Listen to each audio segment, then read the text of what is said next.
Today. Welcome to our regional Digital Stratosphere event for our EMEA area, Europe, Africa, and Middle East. We are so excited to have you join us today for a packed full agenda of thought leadership around everything digital transformation. If you are joining us, please feel free to put where you're joining us from in the chat feature. We will monitor the chat on every platform, wherever you're joining us from. And you can put questions in there. You can engage with the audience in real time. All of our speakers and thought leaders can see all of your chat engagement today. So please feel free to engage there. We're very excited to be able to have that open dialogue. It's a big part of our events, a big part of our identity here at Third Stage is to engage directly with our audience.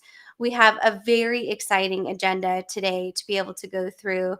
And I'm very excited to welcome Eric Kimberling, who is our CEO and founder here at Third Stage, to kind of help us open up and welcome today. So welcome, Eric. We're excited to have you.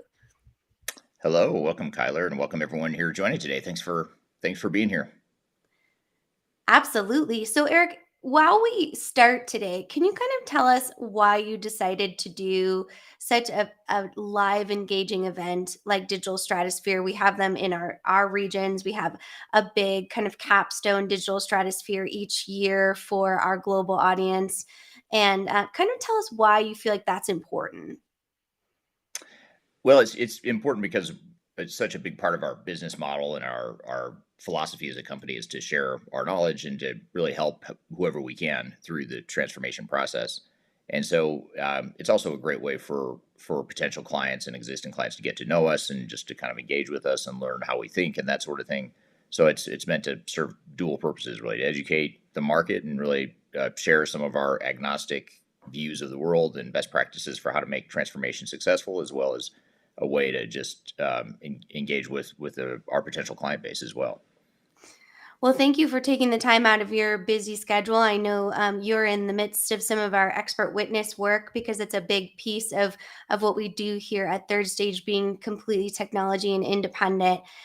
So, some of the things we have on our agenda today are talking about the maximization of ROI around digital transformation. We have the executive's role in what that means as far as digital transformation. And then we also have some very exciting change management deliverables. So, actually, talking through the tactical deliverables around change management. And then a CIO panel. So these are all CIOs or former CIOs within this region that will be talking through kind of what is the modern CIO. So a lot of great agenda items today. So with that, I already see questions coming through, and you have my 100% commitment is we will answer all of your questions, whether it be in here live with our speakers, or we will go back into the platform and enter the answer to your questions within the platform that you're joining us from. So just to give you an idea of where we have a global audience already, we've got Germany, Paris, Kuwait, we've got Cape Town, Poland, the Netherlands, Southampton, all kinds of great people joining us here on the audience side. For our US based audience, they're probably not quite awake yet, which is great. So just a reminder that if you do share this link with your colleagues, you're able to join on demand and have that recording to all those who register. So I'll just go ahead and give the registration link in the chat there, just to be able to share all of that great on-demand content. But without further ado, I am very excited for this specific presentation because I think a lot of times we don't reach that third stage of digital transformation in talking about what is the actual ROI, what is the return on investment, what is the benefits realization of digital transformation. So I'm very excited to have Eric talk us through that today. So with that, Eric, I'll go ahead and turn it over to you. I'll be monitoring the chat for all of our audiences and being and pull up some of those questions throughout Eric's presentation to kind of address what you want to talk about, because that's our goal, is to make this as relevant as possible. So with that, Eric, I'll turn it over to you for your opening keynote here at Digital Stratosphere EMEA.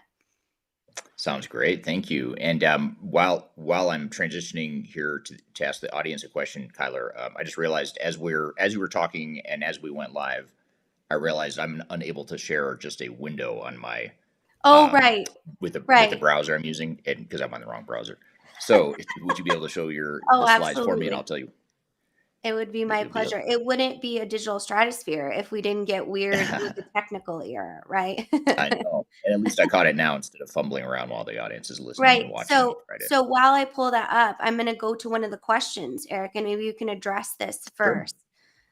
So one of our LinkedIn users is, what is the reason of bringing cloud comparisons of various ERP products, and what do you think technology has helped transform in business?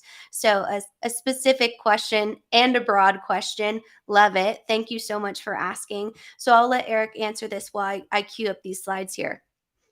Yeah, that sounds great. Thank you. And yeah, that's a great question too. And it actually is a good segue into the presentation that I'm going to go through with you. But just the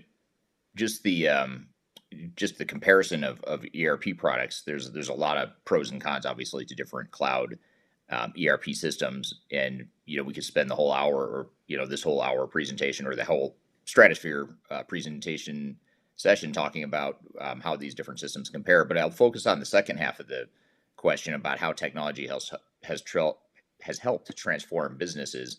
And the reason that's such a good question, just a good segue and lead into the discussion here in the PowerPoint slides, is that it is a focus on um, ROI and making sure that organizations implement technology not just for technology's sake, but they're focused on the actual ROI. I think that's probably first and foremost, and that is really why we wanted to talk about that exact topic about maximizing the ROI of digital transformation.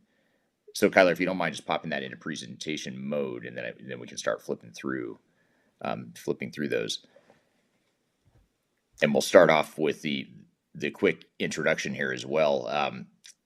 The As far as my background, for those of you that don't know, my name is Eric Kimberling. I'm the CEO of Third Stage. Spent a lot of time working with organizations throughout the world and with our teams throughout the world, including our team in the EMEA regions there. I've been doing ERP consulting, digital transformation consulting now for about 25 years. I started off at one of the big system integrators and continued my career for the first 10 years or so working with uh, different consulting organizations after that large one. And then in more recent years have focused on becoming more of a leader in the independent consulting space. So helping clients select and implement different types of technologies. So that's a little bit of my background and where I started. I actually spent quite a bit of time in my career working within Europe and Africa in particular. I've done some work in Middle East as well, but Europe and Africa I've done quite a bit of work. So looking forward to the questions and discussion here with the audience here in the region. So are those slides? Are you able to advance the slides, Kyler? Yeah. Do you see it, Eric? No, I do. I see it, just the title slide, and it's not in presentation mode. Interesting. Okay. Again, There you go. It always. it just advanced, but it's still in the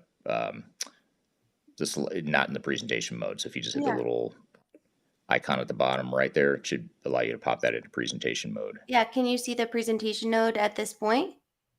No, just the outline of the slides there. Interesting. But I'll keep talking because we can see Yeah. the slide. That's the good news. And Right. so Right. Let's the meet meet third third stage stage at slide there. least. Yep.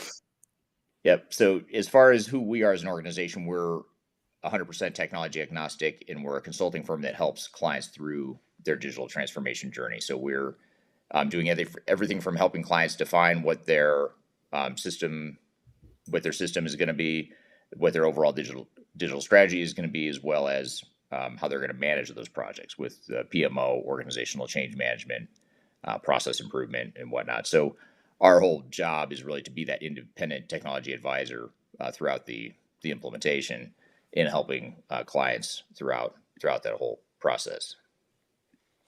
And I'm going to just stop sharing here and just share my whole screen so you can see the presentation mode. So it looks a little bit better here. So just give me a second Sure, here. sounds great. It's 2 a.m. here, folks, in the United States. So just, bear with us, right? How's There we that go. look, Eric? Actually, yeah, that looks great. That's perfect. Thank you. And then you can also hide that question if you don't mind too, the question from the opening, because I don't think I can do that from as a speaker here. Um, so in terms of how we help, some of the things I mentioned, we do digital strategy, software evaluation selection, as well as the implementation project quality assurance, which can be two different types of roles we play. We're either helping provide milestone based and ongoing quality assurance in more of a background advisory role, and we also provide more hands-on PMO program management types of services to take a more active role in the implementation at the PMO level. So those are sort of the two ways that we help clients manage their project management and governance. And then within that, we also help with business process advisement, organizational change, and also implementation readiness. As Kyler mentioned, we also do quite a bit of expert witness work as well, which we hope none of you on the call here will ever have to hire us for.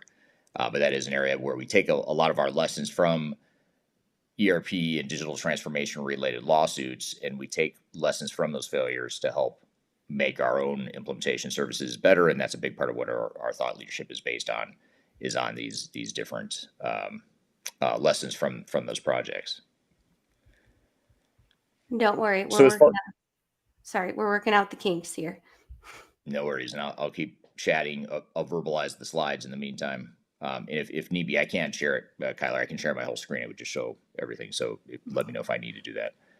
Um, so the other thing that's worth noting is sort of answering the question for your organization, which is going to be a different answer than what other organizations might come up with. But the whole idea here is determining what exactly is digital transformation. What does it mean to your organization? For some organizations, they're focused on deploying a single ERP, enterprise-wide sort of technology. Others are focused on a more specific solution like a human capital management or CRM, warehouse management, whatever the case may be. And in other cases, organizations are focused on more incremental. There's some cases where organizations are focused on that more incremental improvement to their technology, whereas other organizations might be taking more of a broader and holistic quantum leap sort of adjustment to their transformation. So I think that's the first thing, is to really understand that there's a lot of technology out there in the marketplace.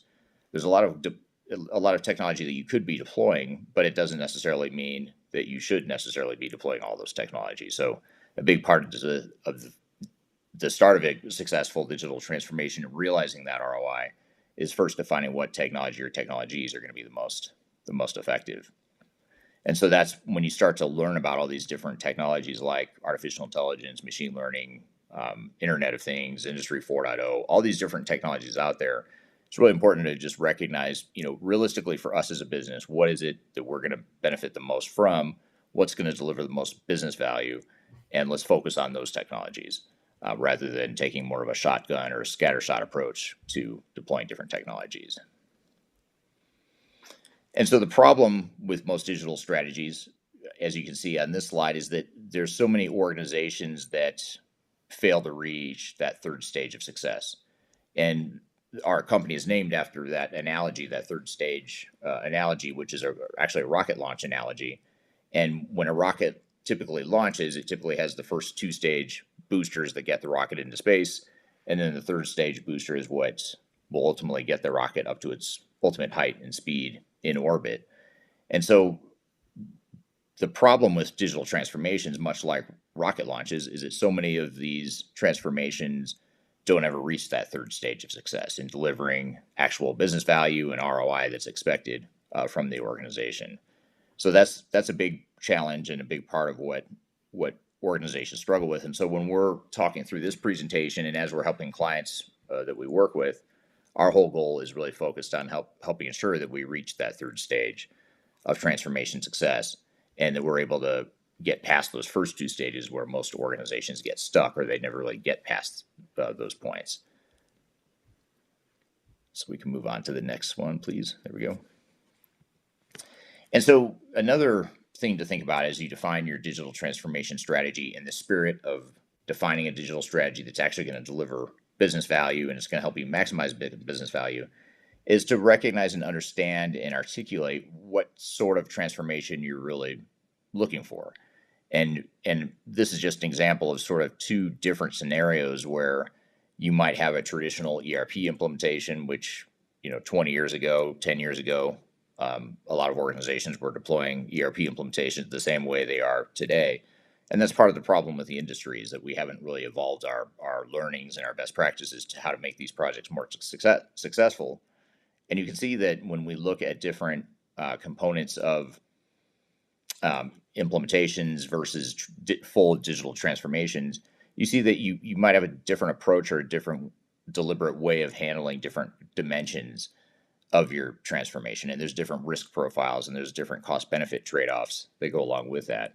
And so when you look at this slide here, the sort of the comparison between your traditional ERP or HCM or CRM deployment versus a broader, more comprehensive digital transformation, you see a couple things. One is that on the more comprehensive digital transformation side of things, you're generally focusing more on business process improvement, more on actual business value versus just deploying technology for technology's sake. And so a lot of times what happens is not that ERP implementations don't deliver business value, but they themselves on their own, the technologies do not deliver business value. It's with the process improvements, with the people improvements, with the right aligned strategies and that sort of thing. That's how those sorts of projects become more successful. And so the key here too is to recognize that if you're doing a more incremental, let's just call it a more incremental ERP upgrade versus a more complete transformation and a more of a bigger leap in your technology capabilities, those are two different risk profiles. It's going to take you longer to do the sort of the right side of the screen. There's higher risk. There's ultimately more potential business value, but we have to recognize it's a bigger impact to the organization. And sometimes that change can be harder to manage if we're taking on a more complete transformation sort of approach.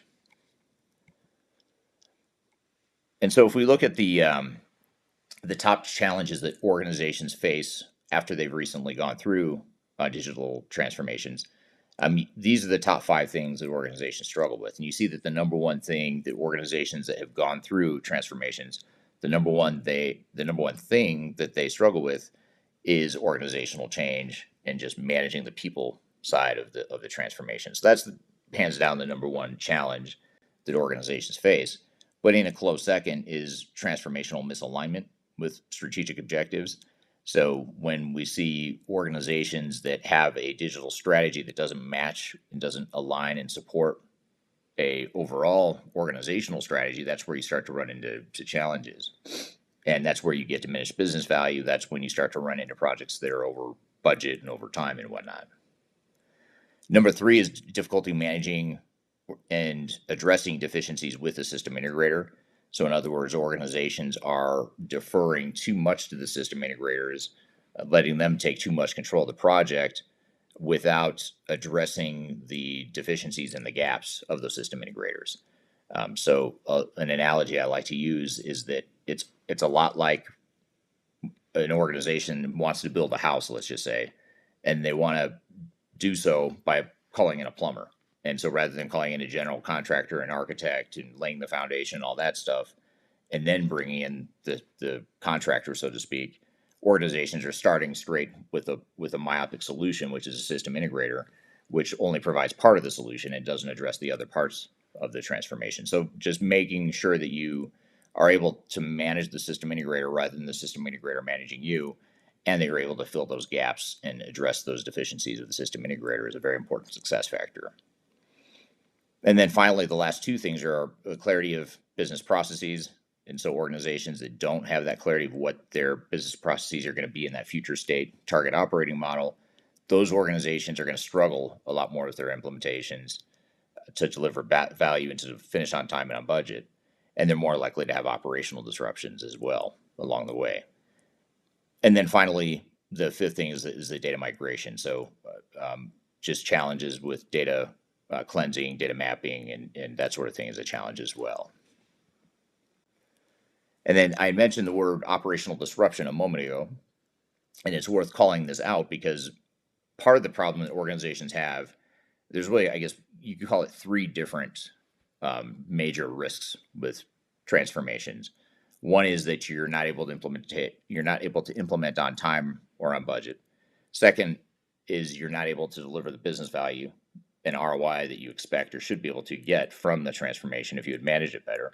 And then the third thing that's sort of falls in between those first two things, and it's something that organizations don't think a lot about, is the operational disruption that's caused during a transformation, and what does that cost and that risk to the organization. And so it's almost like trying to mitigate your risk or trying to manage the downside risk of negative business benefits. So just to give you an example, if you're an organization, you go live with new technology and you can't ship product for 2 months because the project is such a mess and you can't deploy and you're not successful in deploying that technology, that challenge can lead to something like not being able to ship product. And if you're not able to ship product, chances are that you may lose orders. There's revenue impacts, profit impacts, that sort of thing. So really understanding what that risk of that sort of operational disruption is important. And what we found over the years of doing this research, it's a remarkably steady metric over the years, which is that somewhere between 51 and 54% of organizations that go through digital transformations realize some sort of operational disruption, a material operational disruption. So I'm not just talking about a few hiccups here and there. I'm talking about major operational disruptions like we can't ship product, we can't close the books, we can't run payroll, something major like that where it is a material impact and it affects your customers, your employees, or some combination of both.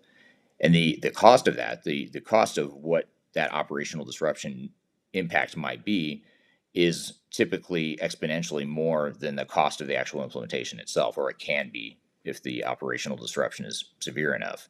And that additional cost that's added to the cost of the actual transformation as a result of that operational disruption can range anywhere from 50% to 300% of what the initial implementation costs were. So I think that's a very important thing to consider as well and to watch.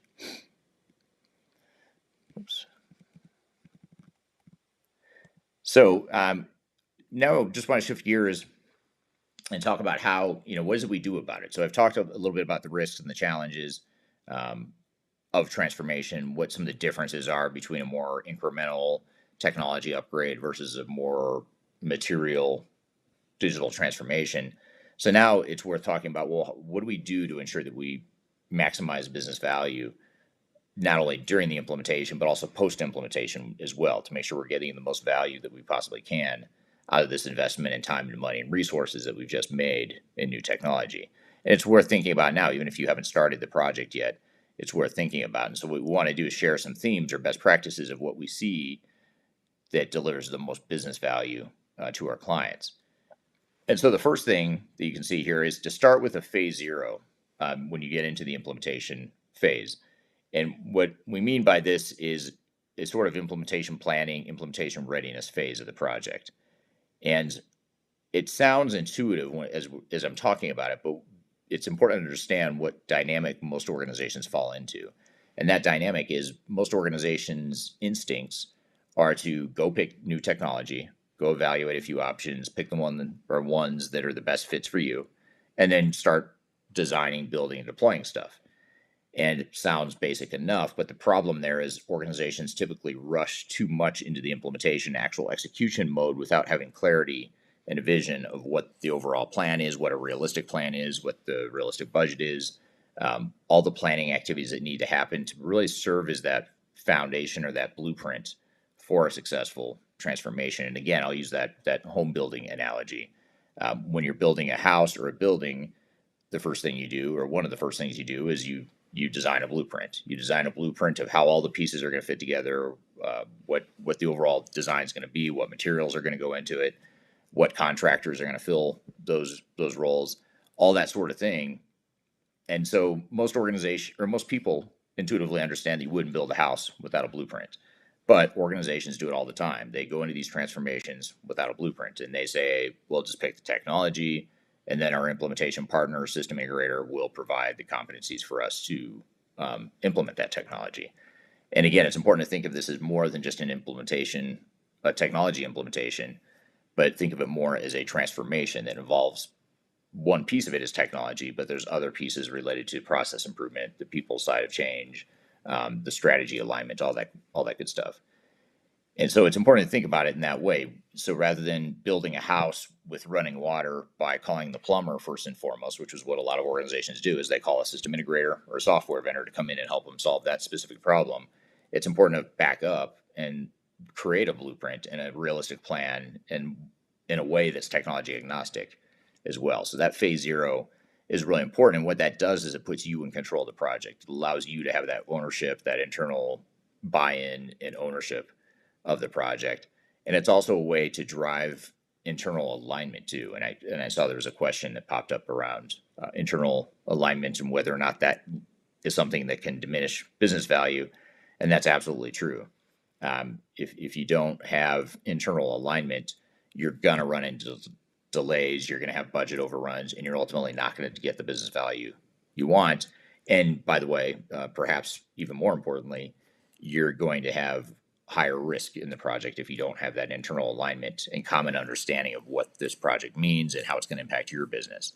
And so that phase zero helps in a secondary beneficiary kind of way by reducing the risk of not having that alignment, which is a root cause of why so many organizations struggle. And so if we could go to the next slide here, the next thing is to understand and be deliberate about ensuring that your business drives technology. And so ensuring that there's an internal understanding that this is not just an IT project and that business process improvements should drive new technology rather than the other way around. And you want to make sure that the transformation is closely aligned with measurable strategic goals and business ROI. And so, the reason here this is important is that organizations too often flip that equation. They think that they're going to lead with technology and those technology improvements will drive the business improvements. And there's a couple of problems with that. One is, first and foremost, there's deficiencies and gaps and weaknesses with any technology you might deploy. So you don't want to assume that your technology is going to solve all your problems. But secondly, technology is becoming more and more flexible as time goes on. And you're able to do more with technology. There's more decisions and more options and more configuration workflow options you can have. And so by having a clear understanding of the business needs first and letting the technology support that rather than the other way around, you're going to make those technology initiatives a lot more successful in terms of implementing on time, on budget, but also minimizing the risk of failure and some of the operational disruptions and ultimately maximizing the business value and ROI longer term. And so really Yeah. letting your business serve as that blueprint is a key part of this as well. And I think this is a good time to address this question because I think it's really important. So, how much time and effort should be dedicated to analyzing the broken as is versus the to be in this letting the business drive technology? Eric, can you help us understand that? Yeah. So there's a good amount of time depending on how broken or how much you want to improve your business processes. So the more broken they are, the more you're trying to improve them, the longer this exercise will take. So it really does depend on that. It also depends on the scope. How much of your business are you re-engineering, or how what functional Hmm. business processes are in scope. And so you want to make sure you have that understanding of the scope first. But I think the key here is I'll kind of address the last part of that question about the difficulty of visualizing to be processes. A lot of times organizations don't know how to do this. They don't know where to start. They think that they need the technology answered first before they can really define process improvements. And the way I describe process improvement, and a good way to think about it in understanding, those macro business needs versus the more detailed transactional configuration needs of software, is to think about, if you're familiar with I don't remember what organization it is that created this nomenclature, but there's 5 different levels of business process definition. At level 1 is sort of your really high level end to end macro processes, and you work your way down levels of detail and sub processes within those business processes, and then you get down to the micro level of transactions and workflows within the technology, and that's the level 5. So you have somewhere between level 1 and level 5. Level 5 is very dependent on what technology you deploy. So you need to know how the software works, what the configuration options are, and that's really going to sort of drive a lot of the detailed level 5 business processes. But if you're talking about level 1 and 2, sort of those higher level processes, you can be defining those in an independent and technology agnostic way that allows you to define end-to-end business processes that is relevant regardless of what technology you use. Certainly, certain technologies will make those processes more efficient and more effective, but you have a general vision of what those processes are from a technology agnostic point of view. So if you view it as sort of 5 layers of business process, levels 1 and 2, and maybe even level 3 are going to be things you can do upfront independently of what technologies you do or don't deploy. And then as you get into level 4, level 5, that's where it becomes more technology dependent. Now, again, certainly some technologies, like, for example, artificial intelligence, let's just say, that is more likely to have a big material impact on your level 1, level 2, level 3. But I think the key is you still can define business processes in a way that's independent of the technology to really drive those needs and understanding of how you might use something like an artificial intelligence, for example. So I think that's really a key way to think about that. Absolutely. Well, let's keep walking through these, Eric, and then we can get to some more questions. Feel free to put your questions in the chat. We can see all of them. Some great conversations around Industry 5.0 from Albert here, because we weren't even ready for 4.0. So we're we're moving into emerging technologies already. Yep. Good stuff. And then, another lesson learned for maximizing business value is to have realistic expectations. Some of the biggest challenges in a transformation can be traced back to the fact that the organization and the team never had realistic expectations to begin with. And so if you just sort of play that out a little bit in understanding in slow motion how this dynamic affects a transformation, what ends up happening typically is organizations will reach out to software vendors and or system integrators. Those third parties come in and give you sort of that sales spin or that sales message of what they think an implementation might cost in terms of time and money. And typically those proposals or those scenarios are based on overly optimistic assumptions. They assume that you're just going to deploy technology and everything's going to be perfect and everyone's going to be happy. But what they don't account for is the complexity of your business, the impact to your organization, potential people and process issues that always creep up in these projects. And so they come in with these plans that become sort of gospel within organizations, and those plans and those budgets that are in the proposals from the system integrators oftentimes end up serving as the foundation for those unrealistic expectations. And so let's just say a vendor comes in and says, we can implement our technology in 18 months for, say, 10 million is the cost in whatever local currency. And so whatever, which I know is a huge variation depending with all the different currencies we have on the phone today. But just as an example here, let's just say the proposal is 18 months and 10 million in cost. And in reality, maybe it was never going to be a project that could ever possibly complete it in 18 months. It was always going to be more like 24 or 36 months and maybe double that budget. That's the more realistic answer. But the problem is the organization has staked its entire project on this unrealistic and faulty plan and budget. And so what ends up happening is the organization and the team quickly realizes as it gets into the implementation that, oops, we made a mistake. We're going to be way over time and over budget. And typically that's not palatable to most management teams. And so what ends up happening is then organizations start throttling back. They cut scope, they cut activities in the work plan, they try what they can to cut time and money from the implementation. And typically they cut things that shouldn't be cut, that are going to actually increase your risk and increase your costs longer term. So that's when organizations start making bad decisions like cutting testing cycles or cutting training and cutting change management from scope. And so it leads to a bunch of bad decisions that then snowball and create ultimately a failure in many cases.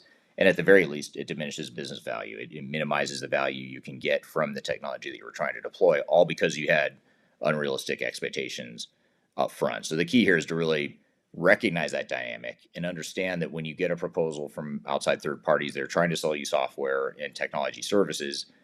there is reason and there's good benefit to being a bit skeptical of those, and making sure that you have a realistic, sort of sanitized view of what the implementation time and cost is going to be. And then another lesson that we have, as far as maximizing business value, is if you assume that your organization has limited time and resources, meaning that it's not infinite, you don't have unlimited time and resources. So there's some limitation on how much time and money you have to do whatever transformation you're trying to do. Then it's important to recognize that since you have limited time and resources, you don't want to overcomplicate the selection process. You want to make sure that you implement really well. And that's a key important point here, because a lot of times organizations get so stuck on the evaluation process, either because they don't have the right technology agnostic inputs, or they don't understand what their options are, or because they get caught up in analysis paralysis. Whatever the case may be, a lot of organizations, when they fail, they actually start failing early on before they've ever picked the technology, because they spend so much time and money trying to pick the right technology, and they could have done it a lot faster and a lot cheaper if they, had the right outside help. And shameless plug here, that's what Third Stage Consulting does for its clients, is help clients select and implement software faster and cheaper than they would otherwise, just because we have that experience and that agnostic view. And so organizations that recognize this and recognize that, yes, we need to be thorough in our evaluation. We want to make sure we get the decision right, but with the right outside guidance and the right tool set, if we can do that faster and with more limited resources, then that's going to allow us to put more money and time on the implementation to make sure that part gets right. And a good way to think about this is, for every hour or dollar you spend on the evaluation and selection process, that's one less hour or dollar that you have to spend on the actual implementation itself. And so, again, it's a balancing act. You want to be thorough. You want to get the right answer. You don't want to make the wrong decision. You don't want to rush the decision, but you also don't want to overcomplicate it. So recognizing that you need to invest heavily in the implementation and really focus on getting that right. Even if it were to mean you have imperfect technology, but you implement it really well, that's usually a better bet than having the perfect technology that took you a long time to figure out and vet, but you don't implement as well. I'd always take that first scenario over the second. And granted, there's a middle ground, or there's a gray area in between, but hopefully that illustrates the point of the importance of implementation. Absolutely, Eric. And let's answer this great question here from Sam Graham, who's one of our great community members. Is, when businesses are running several projects in parallel, how easy or realistic is it to measure ROI? I think this is a really interesting and important question. Yeah, it's a great question. Thanks, Sam. And when businesses are running several projects in parallel, or even if they aren't, so I mean, let's just broaden the question here a little bit and say, even just let's just assume this is your only major project. Um, how realistic is it to measure? First of all, I'd say it's important. It's extremely important to measure ROI, whether you have one project or whether you have multiple. But I think the key is that you do want to measure it, or else you're not going to achieve it. You're not going to achieve what you don't measure. And so that's why, starting up front in the digital strategy and that phase zero that we talked about, that implementation readiness, one of the most important things you can do in that phase is define what that business case is, what the benefits realization plan is, how people are going to achieve those business benefits, and using that not only to justify the project, but more importantly, using that business case as a mechanism to provide project governance into the project. So, in other words, we can use our business case as a decision-making tool if we've done it right. It's a decision-making tool to help ensure that we make the right decisions during the project from a project governance perspective. So that extra module that someone might suggest that we add on to the scope, does that additional module help us deliver on our business case? Or does that piece of customization that we know we shouldn't do because we know that it's going to increase our cost and our risk if we do the customization, how does that tie back to our business case and ROI? So the ROI analysis really becomes a mechanism for making good decisions during the implementation. Certainly justifying the project is another benefit of having a good business case and ROI analysis. But third, and perhaps even most importantly, that same mechanism allows you to have a good framework for managing benefits post go live. So after technology is deployed, what can you do to improve and optimize those business benefits. That's a key part of why that business case is so important and so beneficial in that way. So great question there.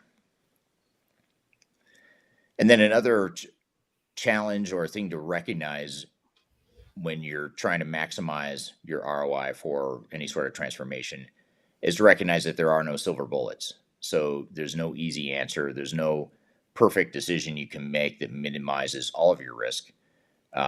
There's always going to be a trade-off, in most decisions you make for a transformation. Even something as fundamental as, do we deploy a single enterprise-wide technology to answer all of our problems, or do we deploy more of a best-of-breed approach, multiple technologies, multiple solutions, point solutions throughout the organization that perhaps better fit those functional needs of different parts of the business, but now it's created a risk because we have to integrate those systems. And there's always risk with integration. There's cost, there's data issues, that sort of thing. So that's an example of where neither answer is perfect. And we could probably have a full-on debate here with the audience and with Kyler and I arguing the merits of all these different decisions you have to make during a transformation, like single enterprise-wide technology versus best of breed. That's a great example. We could sit here all day and argue both sides of that, and there's no right or wrong answer. It's more a matter of understanding what the trade-offs are, what the value is of each of those options, and ensuring that you pick a path on all these different decisions that best align with and fit your needs. And so really recognizing that is really important. It's, if you feel like you're getting an answer or you're making a decision that has completely eliminated your risk, then you're probably not thinking about the risk or recognizing the risk appropriately, because every decision is going to have risk. You're just trading one risk for another. And so it may be that one scenario is going to deliver less risk, and that's fine, but you just want to recognize what those trade-offs are. So no silver bullets. There's no easy answers. Things like pre-configured solutions and best practices, that's all sales jargon. It's industry jargon that we all created in this industry to help sell more software. And so, and when I say we, I don't mean Third Stage, because Third Stage does not sell software, but as an industry, the technology industry is designed to sell software. So you really have to take some of those silver bullets, that sales messaging, take it with a grain of salt, and just recognize that there are risks with whatever path you might go down. And then the next dynamic here that we want to be aware of and mindful of is ensuring that you own your project and recognize this is your project. You don't want to be rushed into prematurely deploying when you're not ready. You don't want to start just spinning your wheels designing and building technology without a clear understanding of what the roadmap is, what the blueprint is, what the foundation is, all that stuff that we've talked about. And it really gets back to ownership and just making sure you recognize you're the organization that's going to have to live with whatever solution or solutions get deployed. And so you should be the one to run that. Now, granted, yes, you probably need outside help. You probably need technology consultants and other third parties that can help you. But just recognize that they have a specific role as a sort of a contractor in that home building analogy. And you need to be the one to help create sort of that internal ownership of that general contractor role, that general contractor and architect role. And that's a role we often help our clients fill is that general architecture and blueprint sort of role, helping clients define that so that they can ultimately be in control of the project and set their own tempo and manage conflicting priorities and making sure that you've dedicated the time and the plan that's going to best suit you as an organization. So that ownership is really important. The more an organization has ownership of a project with the right level of outside support that they're managing and aren't being managed by, those organizations are a lot more likely to be successful and deliver business value and minimize risk along the way. And then organizational change management. It's one of the best ways to maximize business value and ROI. People don't often think of organizational change as something that's a hard, tangible business benefit, but it absolutely is, especially if you do change right and don't just focus on the soft side of change, but the soft side of change connected to hard, tangible business benefits. And so, again, we don't want to do change management just for change management's sake. We want to make sure that we're doing change management to ensure that it's delivering business value and that we're maximizing business value in process improvements and organizational improvements that come with a successful transformation. And most organizations intuitively understand that change management is important, but most of them also think that change management equates to training and communications. And training and communications are very important parts of change management, don't get me wrong, but they're just two small portions of change management. If done right, change management also needs to focus on helping define and organize what the organization is going to look like in the future state, identifying what the impacts are to different parts of the organization, different work groups, different locations, different departments.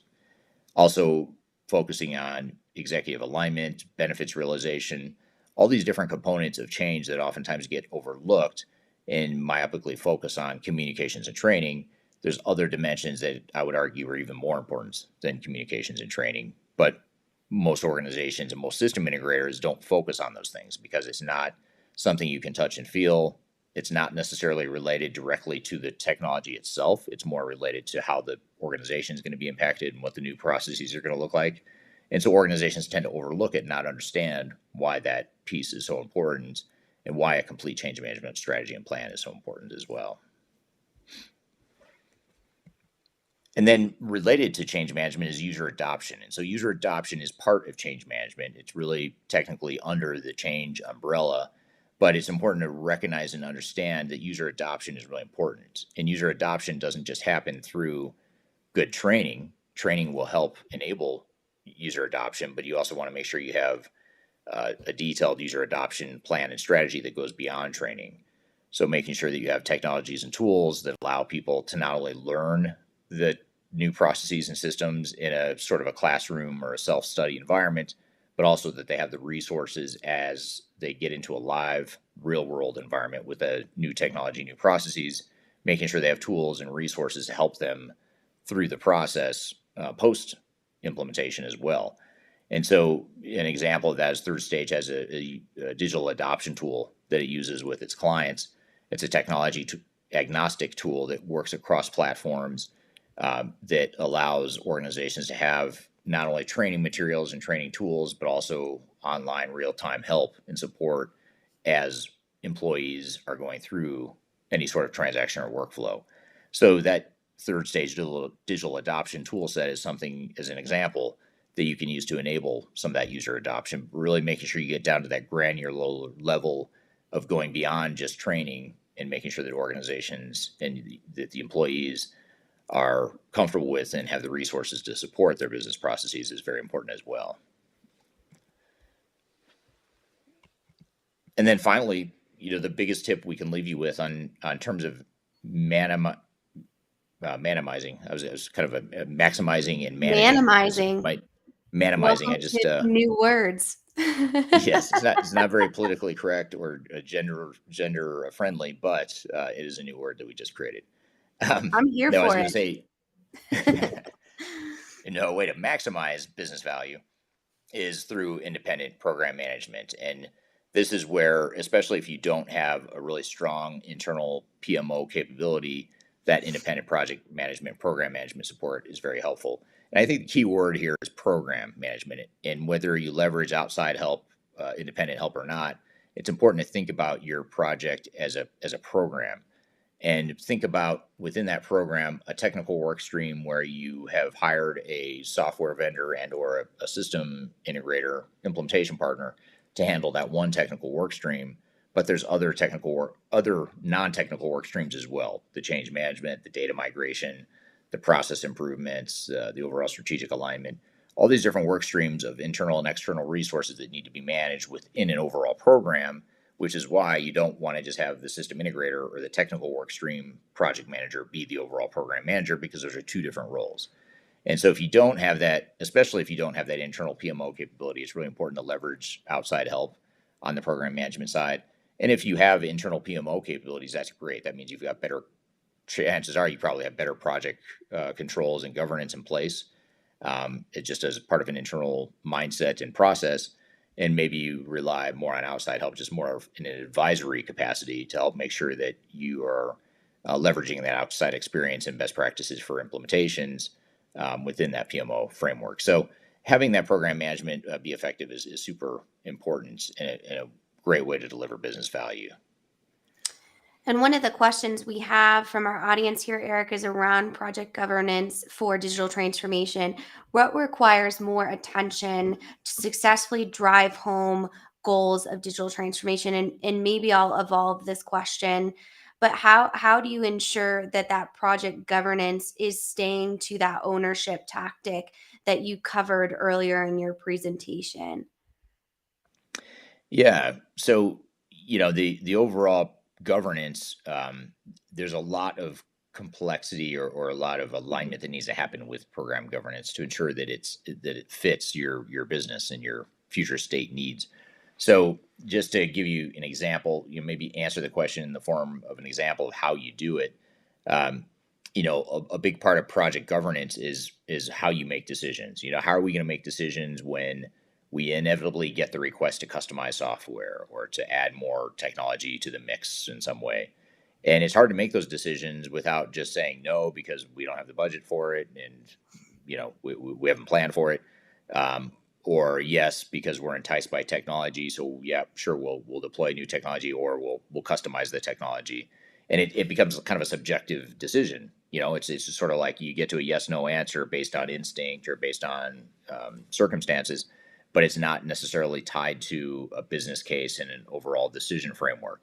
And so the way to get to that point where you do have a more tangible business framework and a way to make clearer and easier decisions is to make sure that you have, first of all, back to Sam Graham's question and the answer to that response, making sure that you have a business case and benefits realization plan clearly defined so that making decisions becomes easier because someone wants to customize the software. Well, let's not just be emotional about it.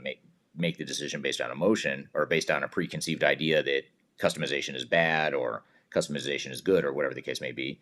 Let's make it in the context of does that request for customization add measurable business value and does it support what we've laid out in the business case? If it helps deliver more business value and makes it more likely that we're going to achieve the ROI and the business benefits we have in our business case, then maybe it's okay to do customization on selective cases. If it's not, then maybe we don't do it. Then we say no, it doesn't support our business case, it doesn't maximize value, it increases our risk, there's more downside than upside, so no, we're not going to customize it in this one example. So, and obviously, you might have hundreds of customization decisions to make in a transformation. And that's just one example. You have other decisions to make around business processes, around integration, data migration, how you're going to design the organization. So all those decisions really need to be made in the context of that broader business case and program management sort of criteria and decision parameters that you put in place up front. Absolutely. And customization makes me very emotional, which goes to quality assurance. And I think I really want you to just kind of touch on this for our capstone of this conversation, because it really truly is one of the main measurable methods to achieving your benefits realization and maximizing that business value of your new technology. Yeah, yeah, and so yeah, great segue, sort of a add on to the previous question and answer around how do we build that program governance or that project governance within a digital transformation program. And this is the a summary of the framework we use with our clients, whether we're helping advise them behind the scenes, we're advising their PMO on how to manage the project, or whether we're taking a more hands-on, active role, helping support the PMO. Either way, this is the same framework we use. And this, by the way, is the same framework we also use in our expert witness cases. So Kyler mentioned that we're knee deep in a couple lawsuits that we were hired and retained to be an expert witness for. And in those lawsuits, we have to analyze what went wrong. Why did the project fail? What were the root causes? What were all the things that led up to the failure? And we use the same assessment tool in those extreme failures as we do up front before a project ever starts. So with our clients where we're helping them through the transformation, we use the same framework. So it's sort of a battle tested framework because we look at it and we use it in extreme situations like expert witness and failure related projects, as well as when we are working with clients where maybe they're not at a lawsuit phase, but the project is troubled and it's in trouble, and we'll come in and rescue the project and get the project back on track. This quality assurance framework is the same thing we use there too. So we've sort of downstream battle tested it for problem implementations, but we also use that same framework up front, more importantly and more ideally, to avoid the failures in the first place. And so when you look at this framework, you see that it covers a lot of early cycle types of processes and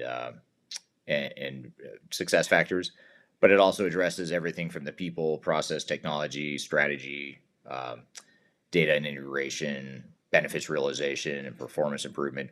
All that stuff is addressed within the framework. So it's a matter of looking at your project through these different lenses and ensuring that we use this as a way to mitigate risk along the way and ensure that we have a complete plan too. That's the other part of the value of this framework, is making sure that we have these things baked into the plan so that when we get to the different phases of the project, we can assess risk within this framework as well.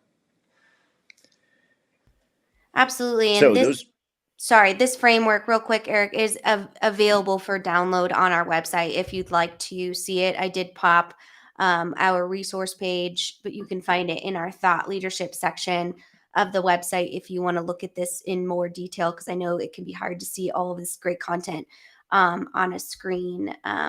But with that, Eric, this was such an amazing presentation. And if you might just tell our audience how they can connect with you and follow your thought leadership to be able to continue to engage with your great content. Yeah. So feel free to follow me on the major social media platforms. I have a YouTube channel. You can follow me there. I put out videos, multiple videos weekly. Um, Primarily Mondays and Thursdays are sort of when the new videos are released. Everything related to digital transformation there. So check out and subscribe to that YouTube channel. You can also follow me on Twitter, connect with me on LinkedIn, and follow me on TikTok as well. I put out close to daily TikTok videos as well if you're on that platform. So that's the best way. And then, of course, you can also reach out the old fashioned way, email, and my phone number is here as well. Excellent. Well, thank you so much, Eric, for all of this great content, and thank you to the audience for your great questions. Again, we will be here all day, so go ahead and continue to pop those questions in the chat. I'm really excited for our next presentation because it actually really digs in to that program assessment and that independent quality assurance, what that looks like as far as actual tactical approach from one of our vice presidents of the EMEA area, Dominic Lane. So, with that, we're going to take just a quick 2-minute break while we transition here. And be sure to join us on any sort of social media platform that you're joining us on today. And then you can put your questions directly in the chat to ensure that we address those throughout the presentation. So, thank you so much, Eric. Thank you for your time. And we will be right back, folks. Yeah. Thank you, everyone.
Well, welcome back, everyone. Thanks so much for joining us today.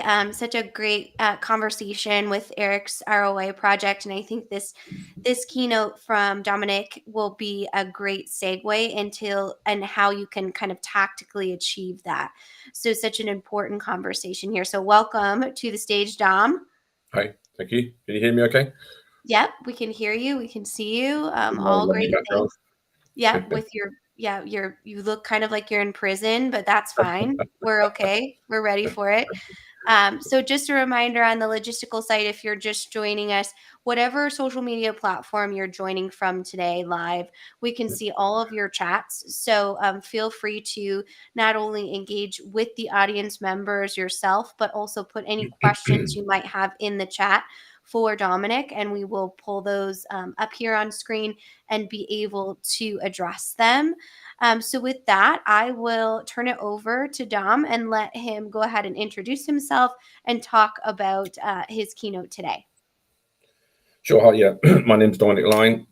As Kyla said, I'm the VP here in Europe. Been with Third Stage for a couple of years now. My background is large ERP programs, really around Oracle, SAP, Workday, all those lovely big footprints. But more recently with Third Stage, a lot of selection and projects around the smaller tier 2 ones, so NetSuite, Dynamics, all those sort of lovely ones that sit under the tier 1s, which I actually prefer personally. But so yeah, today we're going to talk a little bit about the assurance and doing an independent assurance and kind of why it's important and how it can help. As Kyla said, I think people can ask questions online. I'm sure a number of you have been involved with assurance work and had assurance done to you or audits. I don't like the word audit, but we'll come to that. But yeah, obviously put any questions in the chat and we'll see if we can tackle them along the way. So let me see if I can share my screen and we can get going. I think we're a little bit behind schedule, aren't we? So and no doubt I've got too many slides. I tend to overslide things, so speed me along if you need to. Oh, no worries. I should be able to share. Yeah, in full British fashion, I like that you're keeping us on schedule. Well, we got funerals to do and things. We like to be regimented. There you go. Oh, I seem to have we frozen can. a bit. Yes. Oh, I look like I've frozen. Okay, let me see if I can put this in presentation mode, which sometimes goes wrong. Well, it went wrong for me. So if it goes wrong for you, it's just one of those things where we can minimize that sidebar there and it see. shares on the other screen. I don't know Yeah, why it does that. Yeah, if you go into the screen sharing and select the actual presentation mode, and as I tell you this, obviously I did it wrong, so I shouldn't be the one advising here for this technology implementation. So you have to go into so you'll have to pull down the share and then put it back up for the actual presentation. It's a different window. Oh, I see. So what window can you see now? Can you see the or have I stopped sharing? Oh, yeah, okay. And then if you go back in, it's just an organizational change management initiative that we're going through in a live stream here. So no worries. Right. Let me see if this works again. All right. So basically, if I do the presentation, one back to the window, I guess. Yeah, so if you just want to minimize that sidebar, we'll just walk through it here because we can go ahead and see it. So if you just pull that over a little bit more and then give us a better view, that'd be perfect. Yeah, it's not liking the yeah, okay. All right. So we'll have to, hopefully you can see this a little bit better. All right, so apologies for that. Looks great. Thank Happened you. earlier when we tested it. All right, so agenda today. So yeah, what is assurance and what is the general approach? Best practice, or certainly we'll go through what Third Stage is approaches and the one I've used several times. You should participate. What do we review? Summary of the activities. How do we do it? Some examples, and then really talk a little bit about the conclusions. Why is it important? Why can it actually help you? And why we recommend you do it. And then some questions. I know we've got a Q&A later, haven't we? Kyla with Clifford. But we can do some questions and answers at the end.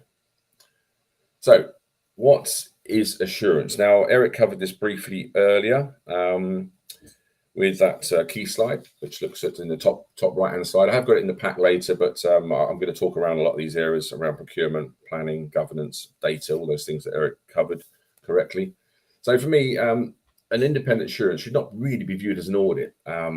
Assurance for me, it's more of an extended governance model, if you like, that if used correctly and well could be the key to ensuring success in any project, not just digital transformation. So now I and Third Stage have performed a number of these support projects and where they're useful to conduct, and what time frames. Because really it shouldn't be done just once. A lot of people make the mistake of coming in kind of late into a project and doing assurance towards the end, and then if there's issues, it ends up being more of a remediation than assurance. So we think it should be done a little bit more often. Anyway, what are the key components? So obviously the areas that need to be covered are scope.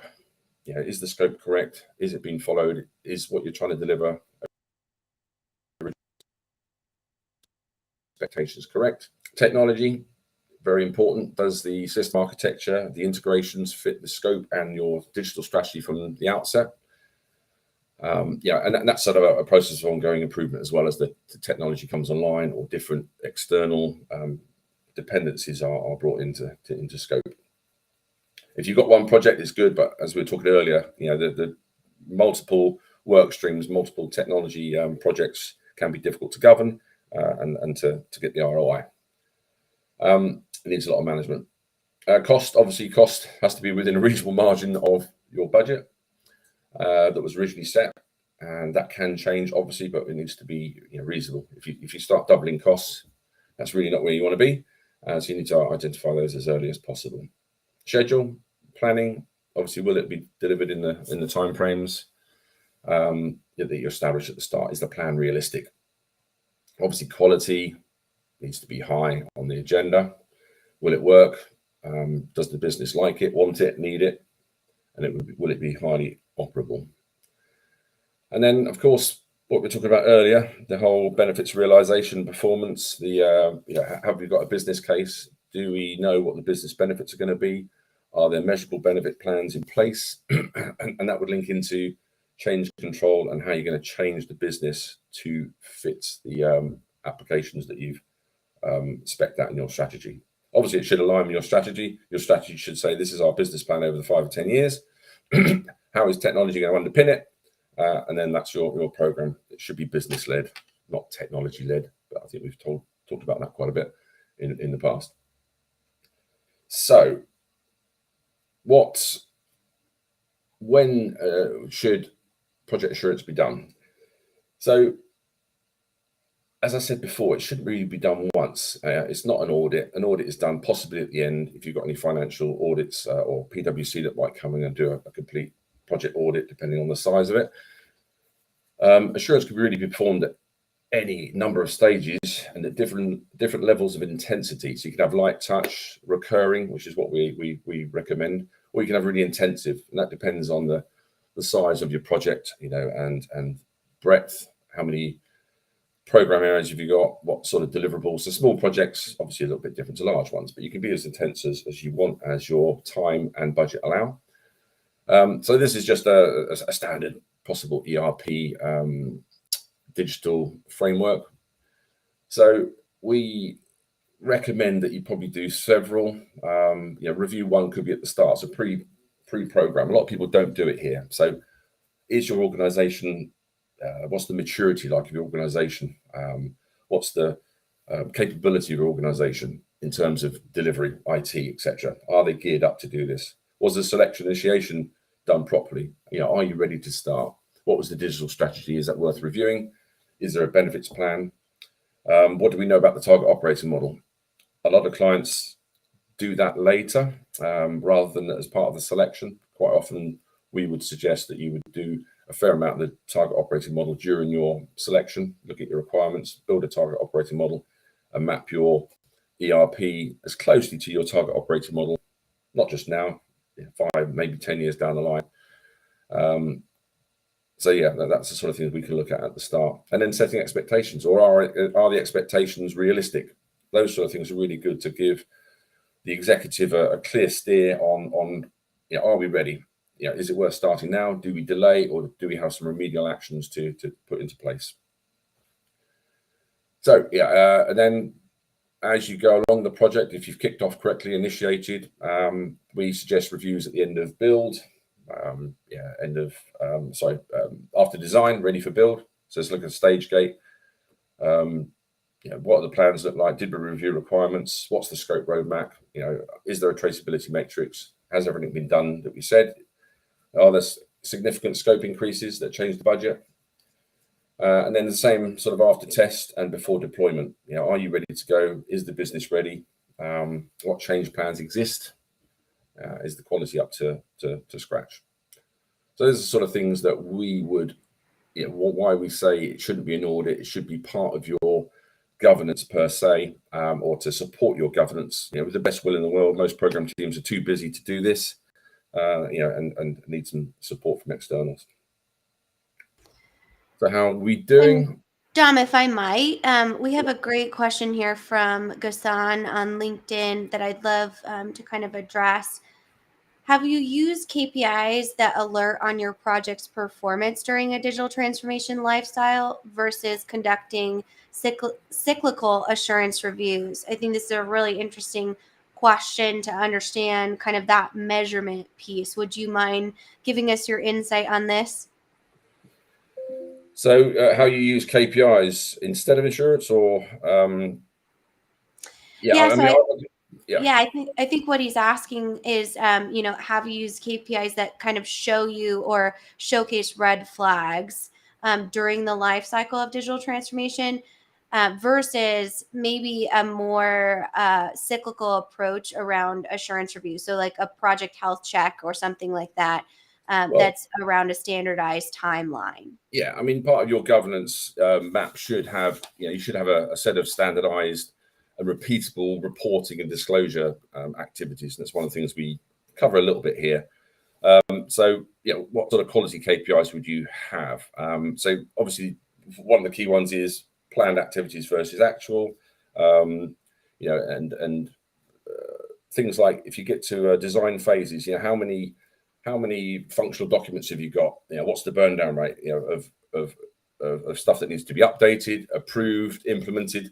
So I would suggest that each project stage you have a different set of KPIs that you can kind of track against whether you're performing or not, and what the difference is from what you expected to what you perform. So I think that's probably more part of your governance and project program management techniques.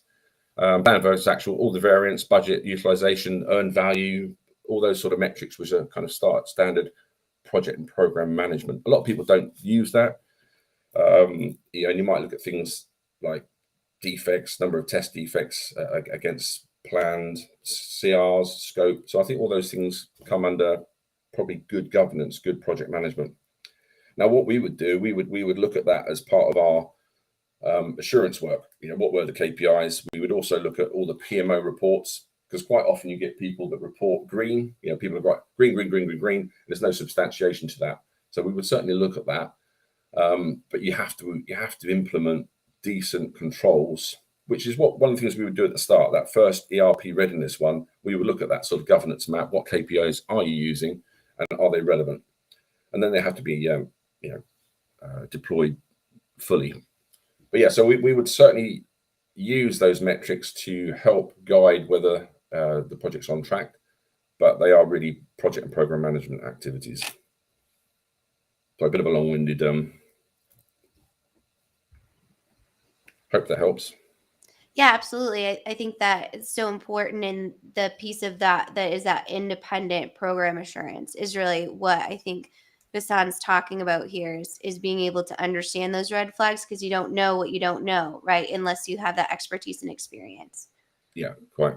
It's a very good question. And it's something we do touch on it a little bit here, but really, the whole governance piece is a big thing. How should projects be governed? How should programs be governed? What KPIs should be used? I've seen them used really well, seen them used really poorly, but I think at least having some goal on what your KPIs are should help.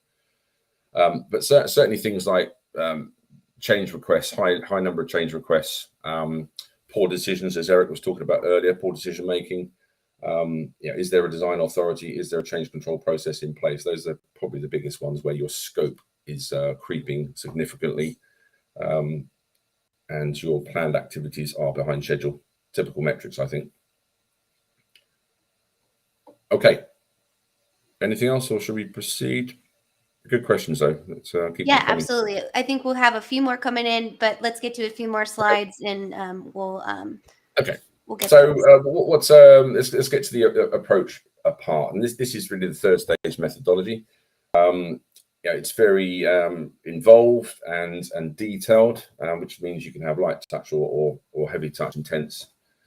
As kind of this diagram shows, third stage have got a large set of stage checklists and RAG reviews for each key dimension or each key deliverable.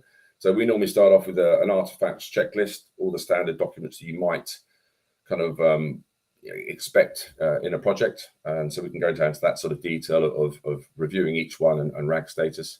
So the artifact review would normally be conducted over the first week, where you would ask for all the artifacts, review them, have some questions. They provide insight to different areas of investigation potentially. And then you can have sort of reviews, etc., around those areas. So, but each dimension can be reviewed separately. And on the top right-hand box, there's an overall spreadsheet that we tend to use, which allows you to look at all the kind of more detailed areas like methods, controls, risks, scope, planning, requirements, data, security, technology. So we'll look at each of these parts if we're doing an intensive study. So we'd review all the artifacts at any given time. Obviously, some artifacts aren't available at the start, but after design, you'd expect a whole load more. And then we use interviews and other guided techniques to determine kind of what actions and issues might be arising. So again, this ends up being sort of like KPIs. The chart on the top right shows you RAG status as you go along your project, and each time we do a review or an insertion, you can see those RAG statuses either changing, hopefully going from amber or red to green, and gives you that sort of control. A little bit more detail here.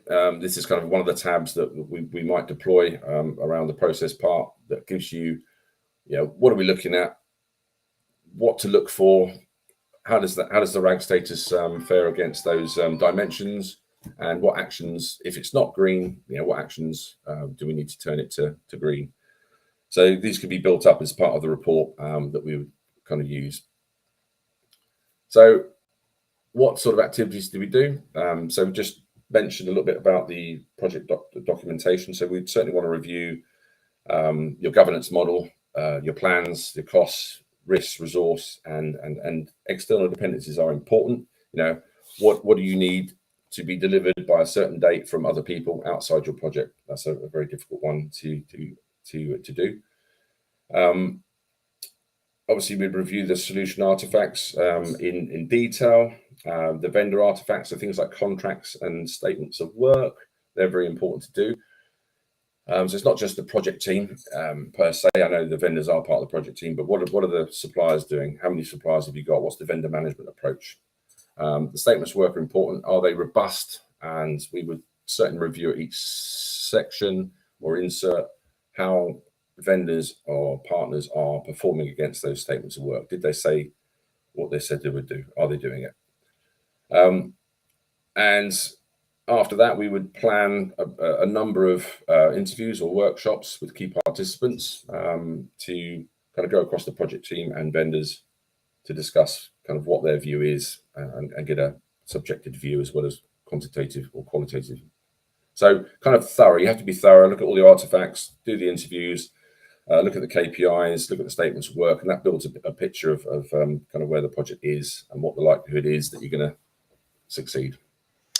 Dom, let's get to one of these other questions, if you don't mind. So one of our LinkedIn users asked us is assurance a potential substitute or complement to parts of the organization's PMO setup? Because in reality, most programs, so true, do not have an ideal PMO infrastructure, which we all know is something that is critical to success. So, can you kind of explain that relationship between assurance and PMO Yeah, projects? yeah. I tried to touch it on right at the start, but for me, that's why I don't like the word audit. An audit is when you've finished and someone comes in and tests everything you've done. These are tests, but for me, it a sound thing to do at the start of a project is to say, look, we're going to use assurance to help, not sort of be the enemy. So, as the question says, in all the best will in the world, also PMOs and program structures are probably not big enough to cater for. I guess doing the assurance work. PMOs can be a bit light. A well-run PMO, and if you've got the right staff in the right place at the right time, this sort of stuff becomes fairly easy. But as we know, programs tend to be under-resourced, just the nature of them. Mhm. So the poor old PMO and the project managers are struggling just to get things going and moving and checking. So to be able to review everything that they should do, especially in a sizable project that has many work streams or external dependencies, it's very difficult. So the key thing about this whole subject is why a independent assurance plan can be the key to ERP and digital transformation success. That's because it should be done as an advocate. We're not the enemy. It should be an advocate. Have a plan to do assurance. Get someone at the start to review. Have regular reviews where the audit team, if you like to use that word, the assurance team are supporting the PMO and supporting the project manager. And also, it's a bit easier for externals to ask the difficult questions rather than some junior PMO or maybe a senior PMO asking one of the stakeholders, a difficult question. So to answer that question, we think it should be not a substitute. We should think it should be an addition to your governance. Really, that's probably what I'm trying to say. Yeah, that's so true. Those complexities of those interpersonal relationships and that infrastructure dynamic. Do you think, Dom, you could give us kind of some case study examples or some relevant examples of how you've used this assurance with specific projects? Obviously, we don't share Um, a lot of our client information because we respect that privacy and that proprietary information. But I know you've done such a great work in this field. So if you wouldn't mind giving us maybe like an industry or company size of what it looks like on the project side. I don't have any. I mean, I've got a little bit of this touching on in the slides, so perhaps Oh, we'll great. Okay. get I'm to it sorry. a I'm little bit, and if jumping we the have to come gun back, over here. well, maybe a little bit. Again, it's difficult to show some of the work we've done, but let me see if I can touch on it as we go. Sounds good. So just quickly, there's a assurance directory or director charter that says these are the areas you should cover, which we cover in our methodology. Probably no surprises there. What documents should be reviewed? Again, we have a standard set of many more deliverables than this. So we have what do they mean? What should they look like? And we could do RAG statuses. So we would work with a PMO team or project manager, certainly at the start, to say, this is what you should be going for. We can track and trace against those deliverables. And I'll come to that question in a second. I don't want to leave us with too much time at the end to review some slides, because some of these ones are a little bit important. Who should be involved? Now, this is quite key. We don't want to just talk to the project manager. We need to look at all the SMEs, the stakeholders as much as possible. Maybe not the CEO, but it's quite nice to get their view on. It's usually quite different to everyone else's view as well, funnily enough. The key sponsors, but really the project team, the vendors, as we mentioned, SI project managers, some of the other peers you've got across the work streams, process owners, just to get a view on how they feel it is going, what deliverables they've worked on, what have they seen. So those sort of things, a real peer-based assurance, which is what the narrative we've got there. Working with all the suppliers, all the client project teams. I mean, we won't interview everyone. You might have 50 people on a project, so it would be key representatives across those work streams. So I think to get to the point of how this has helped. So I think when we did it for one fairly large client, we did a bit of assurance at the start that said, okay, what's your strategy? What software have you selected, and what partners are going to be put in? And there was definitely some concern around. They weren't a massive company, so they had a tier one partner coming in to do a non-tier one project. So that was a big red flag at the start, which kind of changed the kind of viewpoint of what partners they should be looking at. So things like that are quite important to get right at the start. How you set up your governance. I was talking before about KPIs, etc. We had another client that had very little governance. They just thought it was, you have a PMO. The PMO just, you have a plan and you sort of check it each week, and that was it. There was no idea of, how you, as we were talking earlier, what's the alignment across work streams? What's your decision making forum? Do you have a design authority?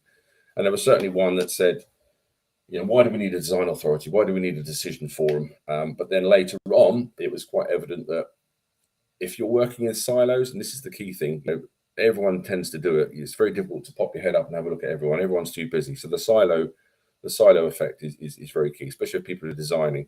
So what people in order management design, they don't really care what finance do, and vice versa.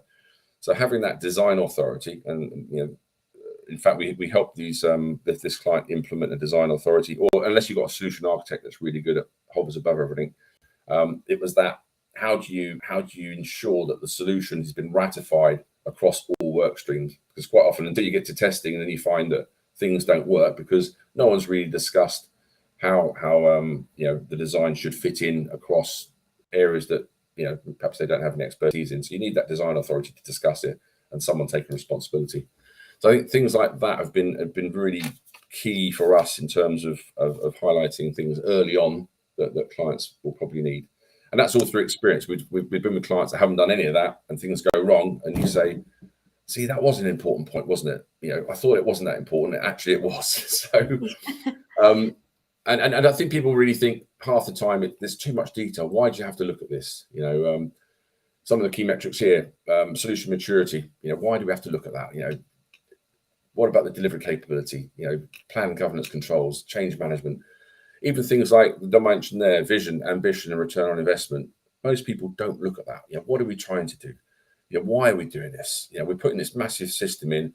Are we going to reshape our business model? Are we going to centralize services? If we are, what's the change plan? Do we have to change? Do we? Yes. Well, these people aren't doing that. They're going to be here. And it's surprising that so many clients have the same problems every time. And quite often the output for the assurance is almost the same 20 things, just in different, formats. People not doing, what you'd expect them to do. And that's why it's quite important. People are too, you can't see the wood for the trees, as we say. Absolutely. I think that's such a true point, and a lot of times a significant point that's so overlooked. And we see it all the time. Literally on every project, we see those types of prioritization. So I think this is a really interesting question when we're talking about kind of that organizational level and dynamic.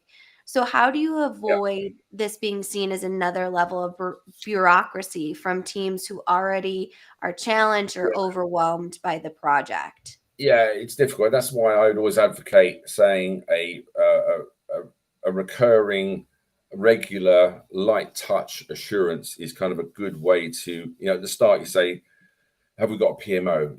And a PMO can be different things. Some companies have a PMO that tracks all projects and you have to report into it. Others have a PMO. It's a person that's supporting the project manager, or a lot of people think the PMO is the project manager, rather than having a PMO function to support that. I've worked in projects where I've been the program manager, and I've had a massively brilliant PMO structure, and they've really done all the heavy lifting, and you're just making big decisions and guiding. But that's quite often not the case, certainly in the modern era. I think clients want more for less and quicker, and that kind of doesn't really work. And I think it's only when you do a project that fails that you go, maybe I will do that thing that someone said a while back because I thought I knew what to do. And we've had people on call say, yeah, I read all the material that Eric puts up and Third Stage put up, and I kind of thought I knew enough. I've done a project, it still failed. There's it doesn't take much for a project to fail. You only need one thing for a project potentially to fail, whereas you need 30 things for it to succeed. So it's not rocket science, it's much harder. Sorry if you're a rocket scientist. So yeah, I think a light touch, regular assurance will not cost that much, and it will just support the PMO, support the project and program managers, and really help them run the project. It's almost like an extended PMO. Yeah, I agree. Without trying to do PMOs out of a job. Well, I think you've done my buzzword for the day, which I always appreciate, is assurance light is what we're going to go with Oh yeah, as yeah. a theme here. But this is a great question as well. In talking about in our organization, we added a special selection of the project charter that is targeted towards quality assurance and planning in coordination with the quality manager. Have you seen an example of this in other organizations? So on kind of that structure side, is that quality manager stakeholder or that special project or initiative something that you typically see? It's not possibly on larger programs. It might be there, but even on some of the larger ones, people tend to cut corners. A quality manager would be very welcome, and they would probably be keen on doing some of this stuff themselves. In terms of how they would measure quality. What does it mean? How would they set up? So I think a lot of this would be what a quality manager. It's essentially the process, isn't it? Quality assurance. It's QA. So it's the same role. I've only seen it really once in a big program where it worked well. Most other projects I've been involved with the last 5 or 6 years, I mean, they've had it in the charter, a quality bit, how we're going to do quality assessment, and it's never really enacted. And this is the thing, having a PID or a program management plan or a charter is great, and it's what you need to do, but you need to live and breathe it. It needs to happen. It's things like the change control process. A lot of people say, yeah, change control process, this is what it is, but it doesn't really work because it needs certain statuses to make it alive. It needs a change control board to review it. It needs decisions to be made, part of that decision forum. So those sort of things are part of quality as well. So yeah, to answer the question, I've only ever seen it really work well once, and it's not often evident at all, which is why what we're doing is a lot of the work I've done and my team has been probably 40% assurance work, over the last 2 years. Absolutely. Well, great questions. Keep them coming. I'll let Dom get back to his overall core content here, and then we'll get to a lot of these additional questions because they're very important. Such an important topic. So thanks so much, Dom. Maybe I'll try and finish off quickly, and if people have got questions, it's probably more relevant. Let the questions drive the content. So I think people have probably been reading this. How do we do the evaluation? We normally do a set of reports and slides summarizing the key observations and the overall RAG status to either a program board or the program manager, summary of key recommendations, and any sort of plans to rectify. I mean, sometimes it's green. You say this is really good with one or two questions. And people actually always surprised if it's a good report. I think people like to see. I think they want value for money. Can we see lots of stuff that you're going to say? But more often than not, it is a 10-page report of recommendations based on the artifacts that either don't exist or are not complete. They're not consistent. There's the design, things like the design challenges are not recorded properly in an action log and don't get acted on. So they never get resolved. Things like that are kind of really big red flags. So yeah, let's get on to. I mean, as I said, there's sometimes positive observations. So we're trying to do an interim report. What was positive? This went well. This is good. Here's a few key concerns. Here's where we need to do more analysis. And this is normally in an interim report. And then we delve in. And we kind of work with the client to say, well, what areas do you want to delve into more? We recommend here, here, and here. And then we have a detailed report, as I said, RAG stages across each phase. So that screen down the bottom there is really if you look at all the metrics there around methods, project controls, risk, scope, planning, I can't quite read it all, but all the requirements, the design phase, data security, infrastructure, all these are all dimensions that we would do a RAG status for. And that's the one in the top right there. So each one would have that. It would have an action to correct it, and that would be summarized. And then things like maturity assessment. So here in that sort of box in the middle there, we tend to do, is it ready for the next stage? What's the business maturity for readiness? Things like that, which are quite good. And you have a little RAG to say, yes, design was complete, build's not ready, test is nowhere near ready. Yeah, and that helps people sort of at the high level understand the actions. The thing I would say is where we have probably, it's this bottom one here, where we probably would do a little bit more ourselves is, these are some of the observations that we've had from previous studies. You know, some people don't have a charter at all. Some people haven't defined the scope clearly. You know, there's no meeting structure. There's no cadence. The risk management isn't set up. No one's actively managing risk. That's another one we haven't really talked about. You know, driving your activities from risk is a really good idea.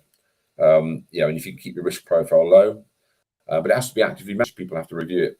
Maybe not every week, but every couple of weeks, someone has to be looking at it. Actions have to be assigned. Those actions have to go in your management plan or project plan. You know, things like that are obvious ones. You know, as Eric mentioned earlier, don't leave it all to the partner. Is there a business owner? You know, the client should own it. Yeah, even if you think that you're going to breach the statement of work, you know, accountability, it doesn't matter. If you're above it, they're still accountable. I've had clients say that, well, we didn't want to manage them because we want them to be accountable. They want them to be at the top. And then things tend to go wrong because even with really good partners, you know, they've got different agendas on you know, deliverables, money, profit, margins, and their own risk profile. So again, these are things that always come out. Does the resource plan make sense? You know, what's the feedback across the team? Are some of the people they've put on the team any good? That's always a big one. You know, you start off putting the A team on, and then quite quickly you get the B or C team. Great people, but not really doing the heavy lifting. Those things need to be found out quickly. Infrastructure, is it suitable to meet the expectations? That's a really key one. You know, how do you evaluate the solution and technology? That's a big area. Design, is it complete? We touched on that. Is there a design authority? Change control process? I think we've covered a lot of that. Yeah, the only thing I was trying to point out is what we do now is when we make recommendations, quite often we've given a report, very comprehensive report. You know, there's 20 key things to do, and right, we'll see you in the next insertion or next review. And what's happened is they've not done any of those, or they've not done many of them. They've done a few which they think are doable. Others they think, well, we won't do that, and there's no priority. So what we tend to do now is suggest working slightly more with the client on how do we implement those recommendations. What is the impact? And I made a little note here. CR process, design authority, those things, most people go, we've got that in place, it works, and quite often it doesn't. Yeah, why do we need a design authority? Who cares? Yeah, the guys are really good. We'll get to it in testing, and of course you will, because testing will probably fail. So, yeah, they're almost common sense things, but sense isn't always that common. You know, we all do it. So that's why the independent, we can hover up above 1,000 feet, dive in when we need to, and come up with things that people probably won't see.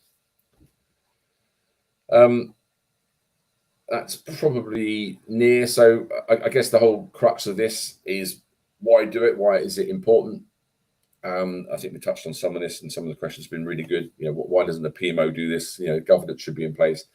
But how do you succeed? Projects need to be really rigorous, really well planned. You know, and you need to understand any issues and lessons learned really quickly. It's difficult to self-regulate, as we've touched on. Independent assessment is likely to be unbiased and much more useful. You know, no peer pressure to say, you know, shut up, it's all green, go away. It identifies issues earlier, generally. Yeah, and again, if you have that sort of one at the start and then 2 or 3 throughout, light touch, it will certainly help.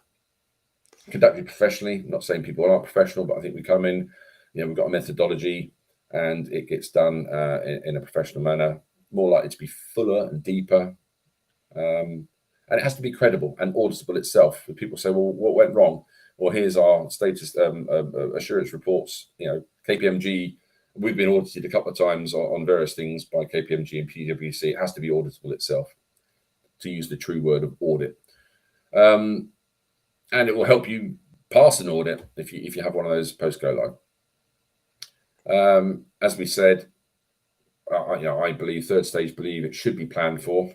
Even if things don't go wrong, it's like preventive maintenance. How do we just keep a light touch?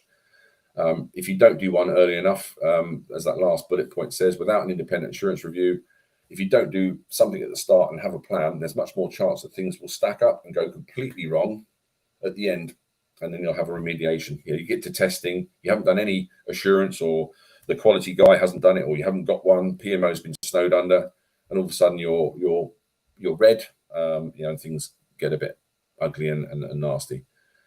So yeah, much more chance that things will go wrong if you don't check a little bit more along the way.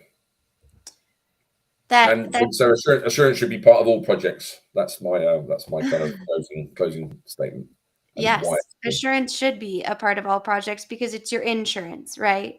So it's your insurance to make sure, because the most expensive part of a digital transformation is restoration. So if you go through these failure points, to Dom's point, but I think this is an interesting question, Dom, from Ghassan, and I'm so excited to hear your answer because I love those failure points. Have you ever had to halt a project after your assurance review? If yes, what was the discovery? And I'm going to add to this, how did you have that conversation with the client? Great. It's probably the client on the call, is it? Sorry. I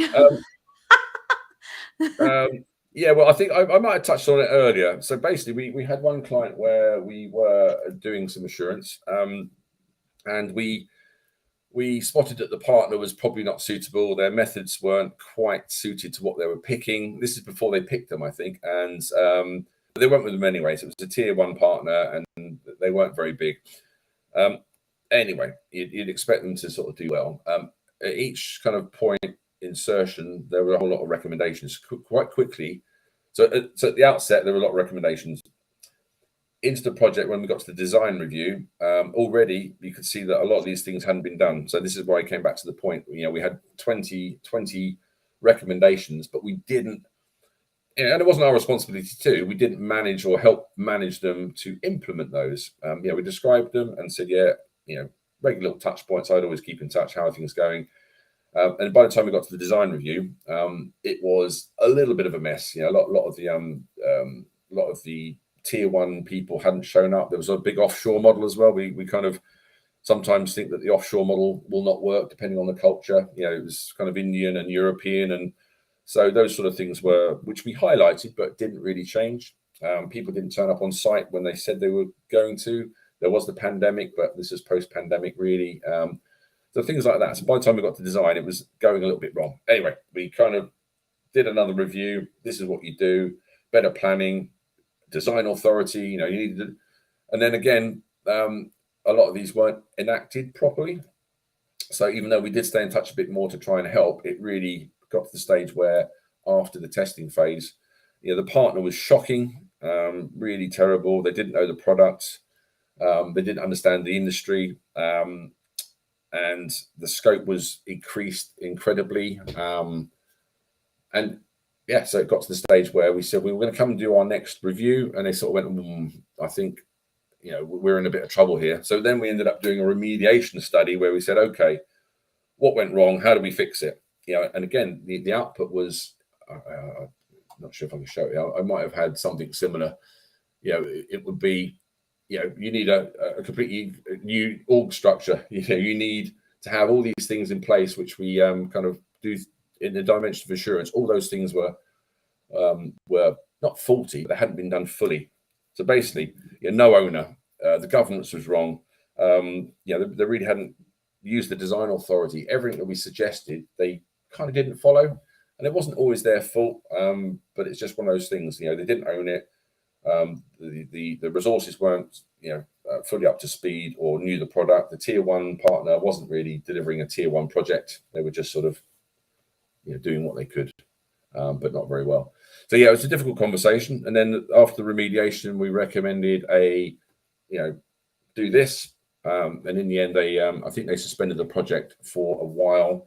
They had some financial issues anyway, and they were looking to come back sort of in the future.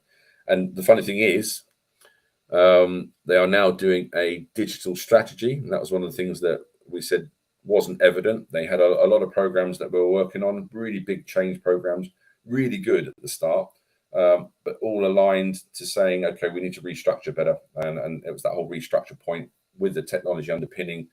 They were doing back office, they were doing B2C all in one go. I think centralized distribution, centralized, really, really great transformation program, but possibly too big. So they parked that and are going to come back after doing a full digital transformation strategy. So kind of the wrong way around. I hope that answers the question, but it's the only one I've been involved with that, kind of went off the rails, even though we were. So what we've done now, the lesson learned for us is and it's cost more to the client. We need to be, if you really want it to work, we need to be in those regular meetings to make sure and help them kind of transition and implement some changes. But yeah, great question. Yeah, absolutely. And it's that expertise and experience. And back to Eric's house example that he gave in the earlier session, when you're putting in a plumbing system in your house, you likely wouldn't utilize a general contractor. Not that they don't know about plumbing, but it's just not their expertise, and they can't give you all of the assurance that is needed to ensure that you're going to be able to, take a shower and utilize that plumbing. So such great questions. I want to get to Lindsay's question because it's been here for a little while. So thank you, Lindsay, for asking this, because this is a very interesting question. I honestly don't know the answer to this. So do you use the same methodology when reviewing a project that has already started and may not be as advancing as expected, as opposed to the beginning of a new project? Really great clarification here. We do actually use the same methodology. It's just I did have a slide here which I hid in the end, which was levels of intensity. But if you look at our whole, in fact, have I got a like an assurance example? Perhaps it's really, if you look at each area, you have the same metrics, but some things won't exist at the start. So if you started a project, obviously you're not going to have a lot of deliverables. We'd expect to have methods and quality. We'd expect you to have a governance process. What's the project team, a risk log. So these are the sort of things that are at the start. So each phase have a different set of metrics that you might look at. So I hope that helps. It is the same methodology, but there's different things to look at the start to make sure you're set up. Then somewhere in the design phase, there's one here for design and build. Those, see, all this stuff is almost chronological. So yeah, it's the same methodology.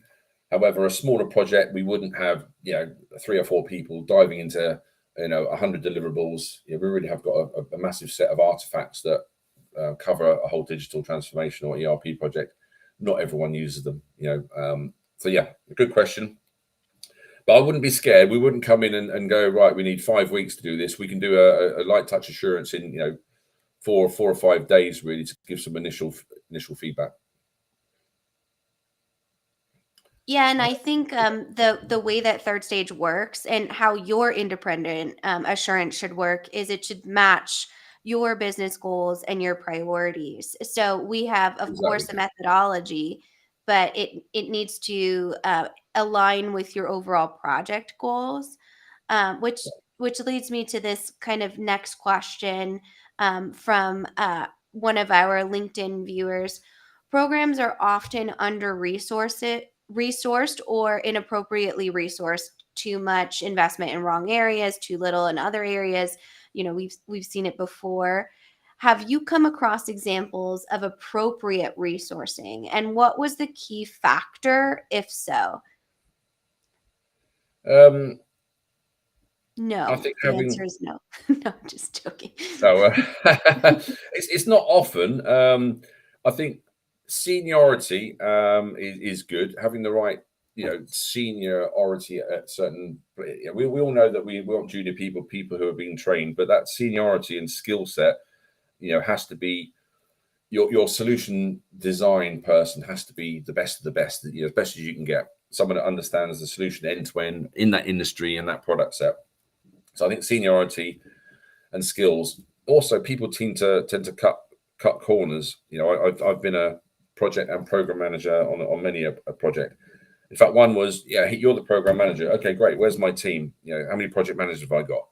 Well, you don't. You're the project manager as well. Okay, all right, fine. Where's my test manager? Oh, yeah, we don't really have one of those. Can you do a bit of that? Really? Okay, who's doing data migration and cutover? Yeah, that's a great question. Can you at least have a look at that for now? Honestly, this is literally 3 or 4 years ago.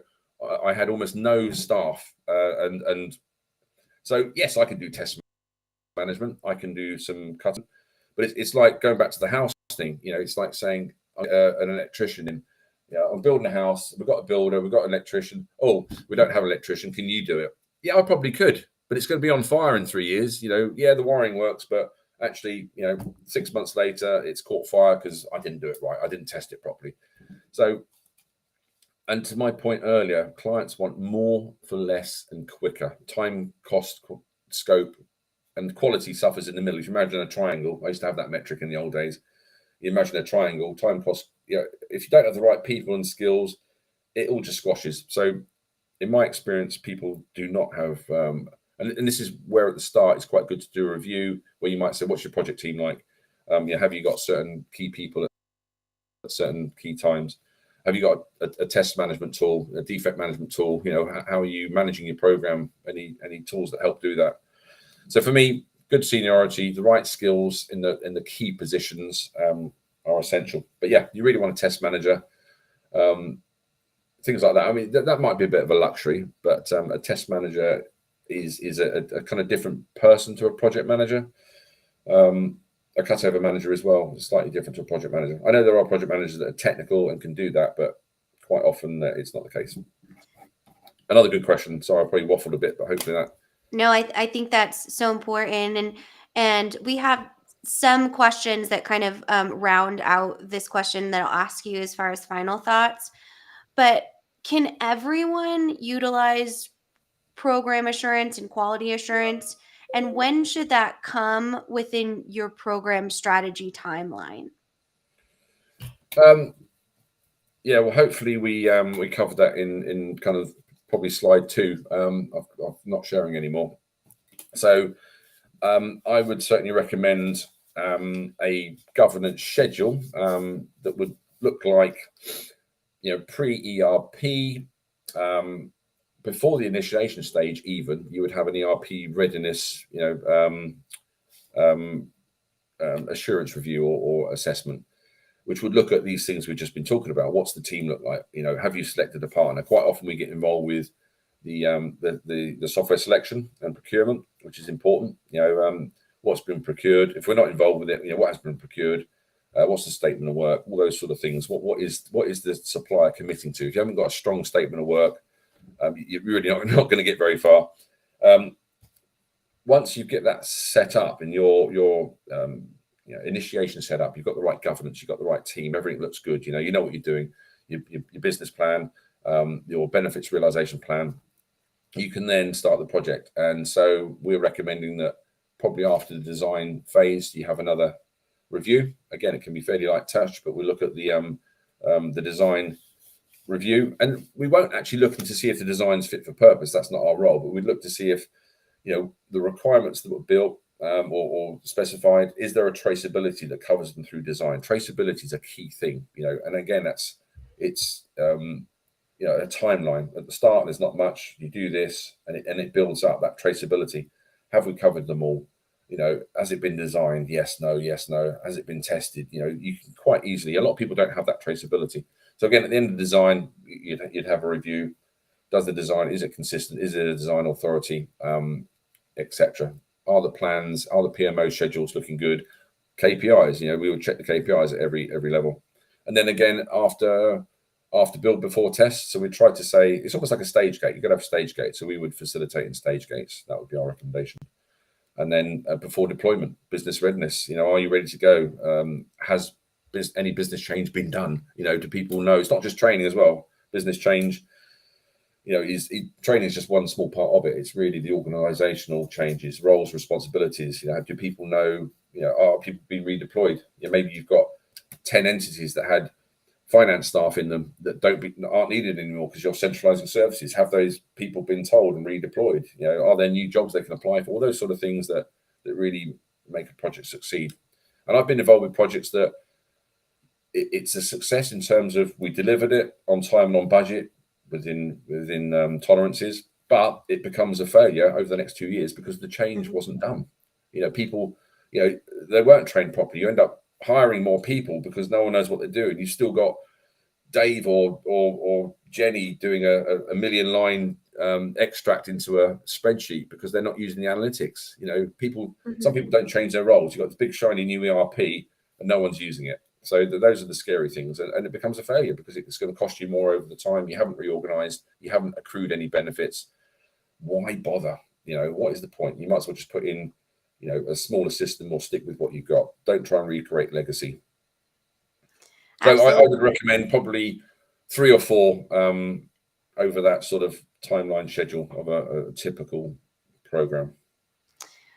Absolutely. And I think you kind of hit home where Eric's thesis was on the overall ROI of the project and understanding how you maximize the business value of a shiny new ERP system.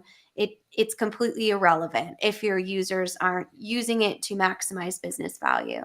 Yep. So, and in fact, one of the deliverables we'd have at the start, and my list has gone off, is a business plan or business case. Most people don't do it. They just say, "Oh, we need to do it." What issues have you got across your business? We can't do this properly. We can't do that. Okay, how is that going to derive a benefit? Does that give you any cost benefit, FTE savings? Is it going to, streamline your operation, your bottom line, top line? Is it going to increase sales, route to market? Those sort of things need to be worked out. What your current cost and burn rate? What's the future cost going to be? And then you can see where's your payback, where's your ROI. Most people don't do that. We've done that lately for a number of clients. A full business plan, payback, ROI, so people can see what different scenarios look like. And then you're kind of, well, I've seen it now. I want those £5 million benefits.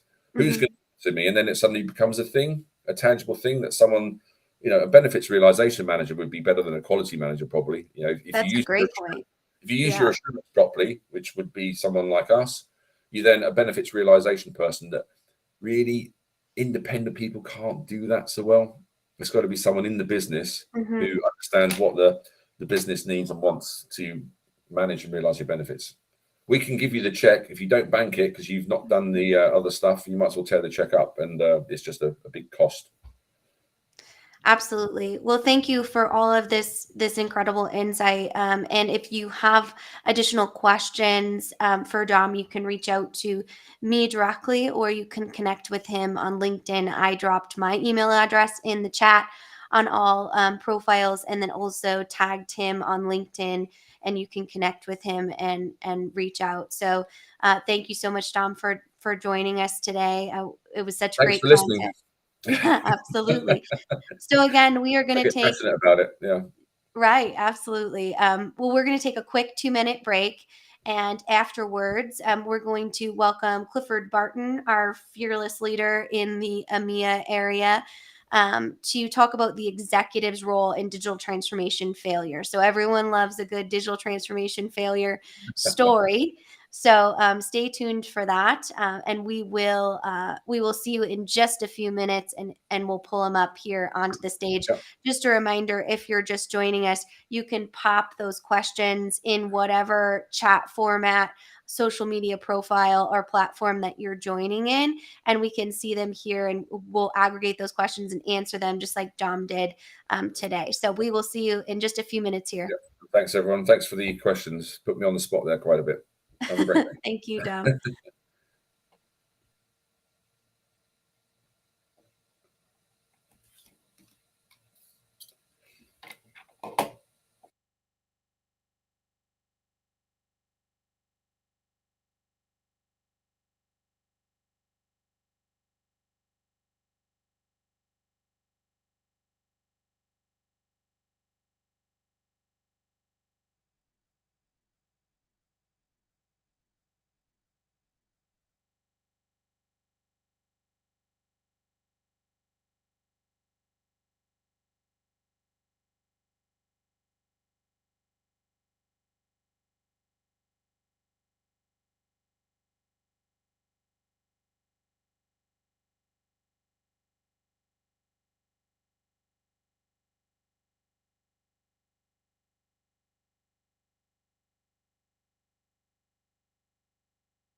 Welcome back, everyone. And we are so excited for you to join us today for our Digital Stratosphere in our EMEA region. So if you are just joining us, feel free to put your questions or comments interacting in the chat. Whatever social platform you're joining on, we can see those questions. They're aggregated here. This is supposed to be an interactive, really user-driven conversation. So with that, I'm most excited for a great presentation in Keynote from Clifford Martin, who is the head of our EMEA business. So with that, Clifford, thank you so much for joining us today and making time to share your great insight.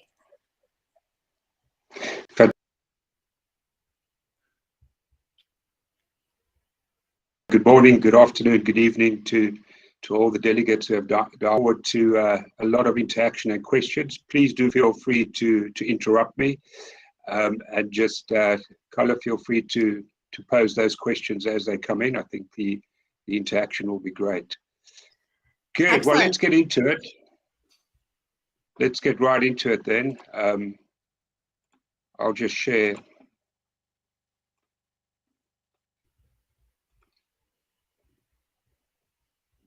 I assume you could see that, Carla. We are, and congratulations, Clifford, because you're the only one that's gotten presentation mode working this morning. So you get the Gold Star Award for that. Carry me on.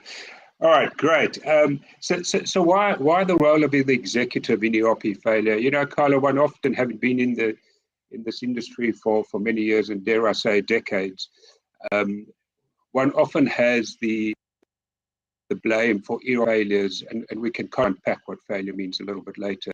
But the blame's often laid either at the feet of the SI, the systems integrator, or partners, or very often the solution isn't.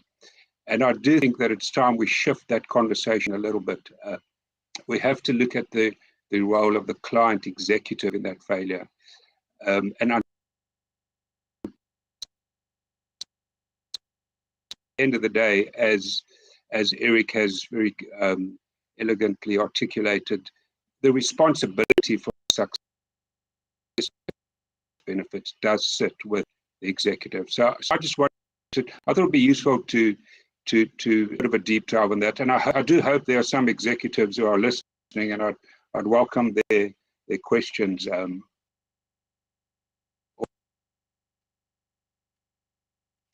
So I'd like to touch on 5 specific points of ERP. Let me unpack this graph a little bit. On the vertical axis, company or organizational performance, however,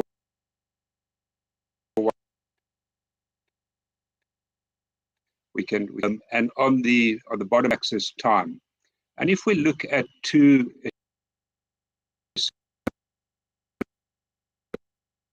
through the one or the other, there's going to be a high road to success, and there's going to be a low road to failure.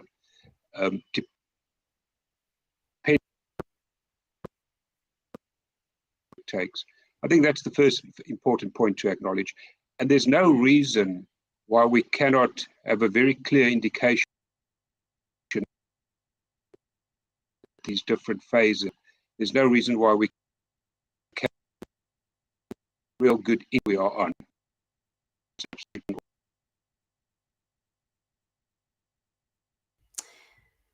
But sadly, it often is where we're on. Yeah, sorry, Clifford. I'm just going to jump in. You're coming in and out a little bit choppy.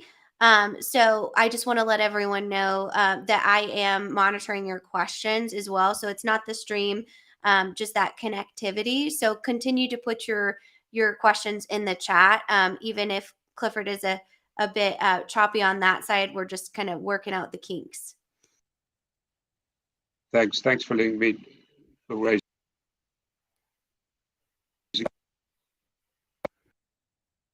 My side. So to essentially, we do operate in an industry that is focused on implementation. And now I just want to talk to what we consider to be 3 critical phases in terms of that road to that ERP life cycle. Absolutely, the implementation is essential, but it really is just the enabling platform that we're putting in place at this stage. And too often, we have that premature declaration of victory at the point of go live, and the very effective project governance and oversight and structures and capabilities that we've put in place dissipates, and things start to unravel a little bit as per that low road, and we fall into that valley of despair. And of course, the depth and breadth of that valley of despair is going to vary depending on how far on that low road to failure we are. So it's absolutely essential that we keep the project on the high road. And even with the best will in the world, there is going to be some disruption to business go live.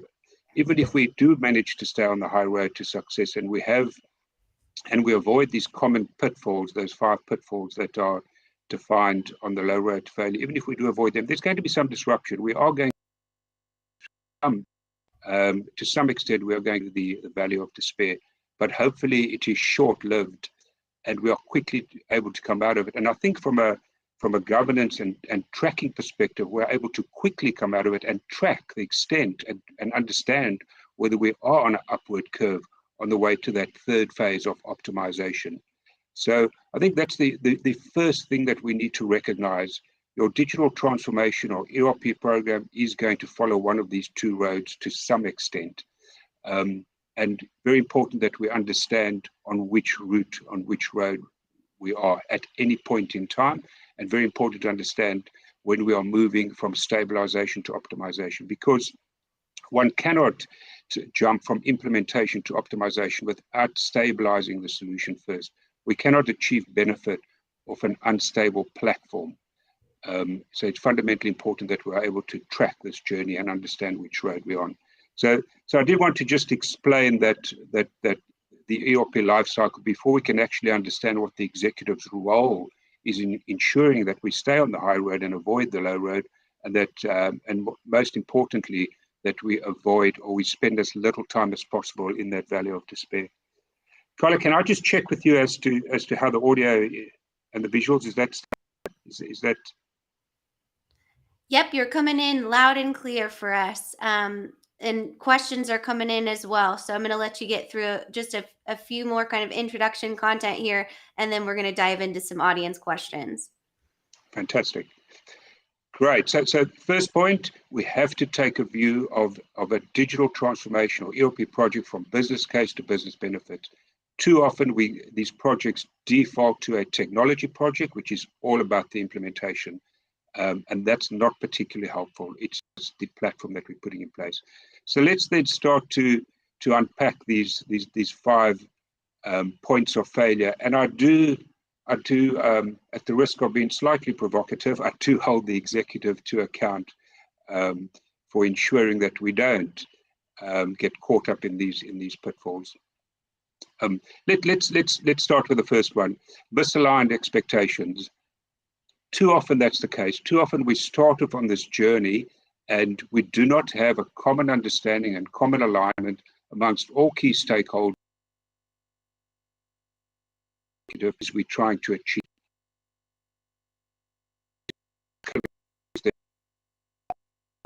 Interpretations and expectation between and the key business owners who will be responsible for leveraging and utilizing the system. We often have a technology approach from the IT function and an expectation of very often immediate benefits post-go live, not even having to go through this period of stabilization and improved user adoption support before we get some indication that those benefits are starting to occur. So if one looks at the different stakeholder groups, even beyond the executive, I think one first needs to ensure that the executive understand why we're doing this. And in my view, there's no good reason to do an ERP or digital transformation project without improving business performance, without contributing to improve business performance, whether that's bringing about new business capabilities or operational excellence or cost efficiencies, regulatory compliance, real-time visibility of information, whatever the case may be. we do need to ensure that as a unit, that executive understands where we're going with this, and how we will measure success. So what constitutes success? What are the key criteria? And my colleague Dom spoke a little bit about that in the previous session. But what are those key metrics that will inform success? And probably equally important, what are the key metrics that will inform failure? How do we know when we're on that low road? How do we know that when we're starting to take a dip on that low road? How will we track those metrics? But when you have differing expectations, that kind of permeates throughout the organization, because it's often the corridor talk that informs what the rest of the organization believes about this project, and the consistency of the message that's being communicated as to what is that pot of gold, what are we trying to achieve over here. And of course, then you throw the SI into the mix, the systems integrator, the solution provider, perhaps some other third-party integration or vendors or other institutions ecosystem partners you may do business with, and you have a very diverse group of stakeholders who want something different out of this project. Of course, there's a high dependency on the SI depending on how one structures the delivery model.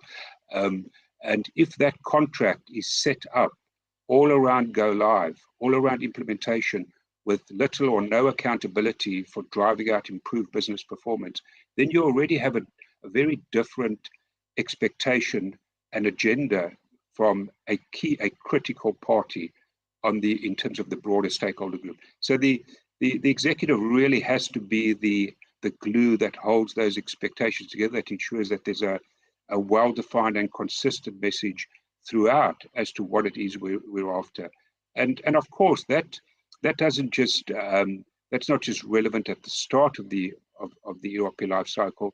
When we, as an example, get into the design phase, or understanding what the current pain points are and how we will address that in the 2B design, or what new capabilities will be launched in order to drive improved revenue, we need to continue to reinforce those messages, because with the best will in the world, the project is going to default back to a technology project, because that is frankly just the industry that we operate in, and that is our SI contracts or scope. They do not define the expected business benefits.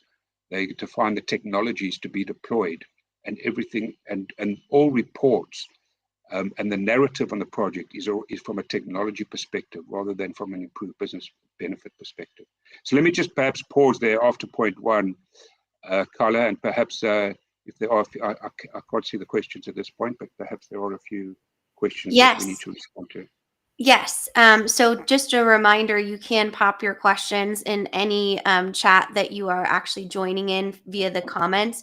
So we have a great question here from one of our LinkedIn viewers. That's, how much time and effort do you invest in getting buy-in from senior management and engagement in an organization? And when do you maybe realize that that's not going to happen? So maybe not an executive piece, but understanding how you get that executive alignment and buy-in. Yes, I think it's a great question, especially the second part of the question as to at what point does one start to understand that that's not going to happen. And then, of course, what does one do, depending on which role you're in terms of the broader program structure. But let me go to the first question first. I think if there needs to be some type of organizational readiness. Now whether you are an independent party doing such an assessment, call it a health check if you want, as to whether the organization as a whole is ready to proceed on this journey, or that's, whether that's done by the executive themselves internally, or the chair of the steering committee, or the CEO, whatever the case may be. I do think it needs to be a formal assessment. It perhaps doesn't have to be a real deep dive and take too much time and effort, but at least the question has to be asked. One has to test that with the relevant executive stakeholders as to whether we are aligned as to what we're wanting to achieve. And certainly from my perspective, Carla, I think what we call an executive boot camp, I cannot think of any ERP project focusing on any aspect of it where we do not start with an executive boot camp. It is so important, irrespective of what the role one is doing as third stage honor and engagement of this nature. it is fundamentally important that we just check where are things at, because if there are very divergent views, or there are people who want this and people who don't want this sitting on the executive, with organizational dynamics, this does disrupt that balance of the dynamic within the organization, commonly called company politics. But absolutely, it does change that dynamic, and it impacts different executives in different ways, some favorably, some less favorably. Sometimes it's a threat, sometimes it's a great platform to move forward on. So I think having some type of formal assessment up front, very important. Doesn't have to be a long, in-depth process, but at least some type of facilitated workshop where we test the strength of the alignment and understanding. And then I think secondly, what does one do when you realize it's not there? Well, in my view, if we cannot get to that point, one has to consider, do we pause the project? Mm-hmm. Do we pause the project and unpack what are the underlying issues that are inhibiting the desired level of alignment?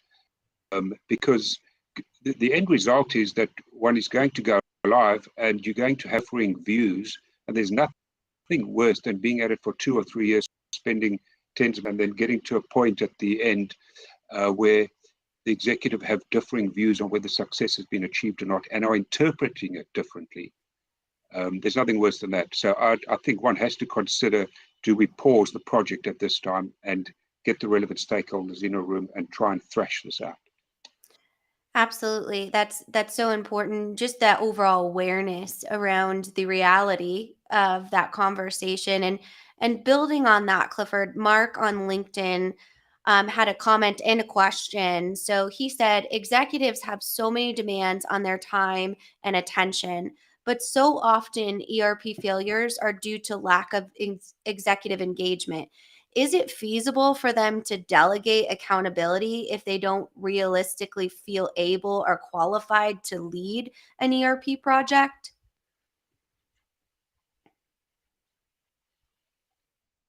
So my response to, because one hears this often, one hears it from end users when they need to test, business process owners when they need to be involved in design and sign it off, from executives when they need to sit in on steering committees and provide the necessary guidance and oversight. One hears often that, we're busy, we don't have time for a project. And my response is, surely in this day and age of rapid disruption and digital transformation, one of the primary, if not the primary role of the executive is to drive change, is to lead change. And one could even say to be a disrupting force within the executive layer of the organization. Surely it's not to maintain the status quo and do tomorrow as we've done yesterday. I mean, that's a path to failure, surely. It's a path to losing market share.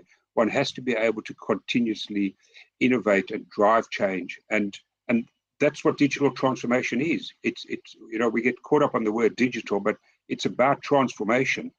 And as depicted on that high road and low road, that transformation is disruptive, and it needs the executive guidance, but it hopefully takes you to a better place where you are able to continue staying relevant in the market, able to launch new products and services, deploy them in new ways, connect with new customers in different ways, etc., etc. So to cut a long story short, I think it's a primary responsibility of an executive to guide and drive such change, rather than to adopt a view that this is in addition to my day job.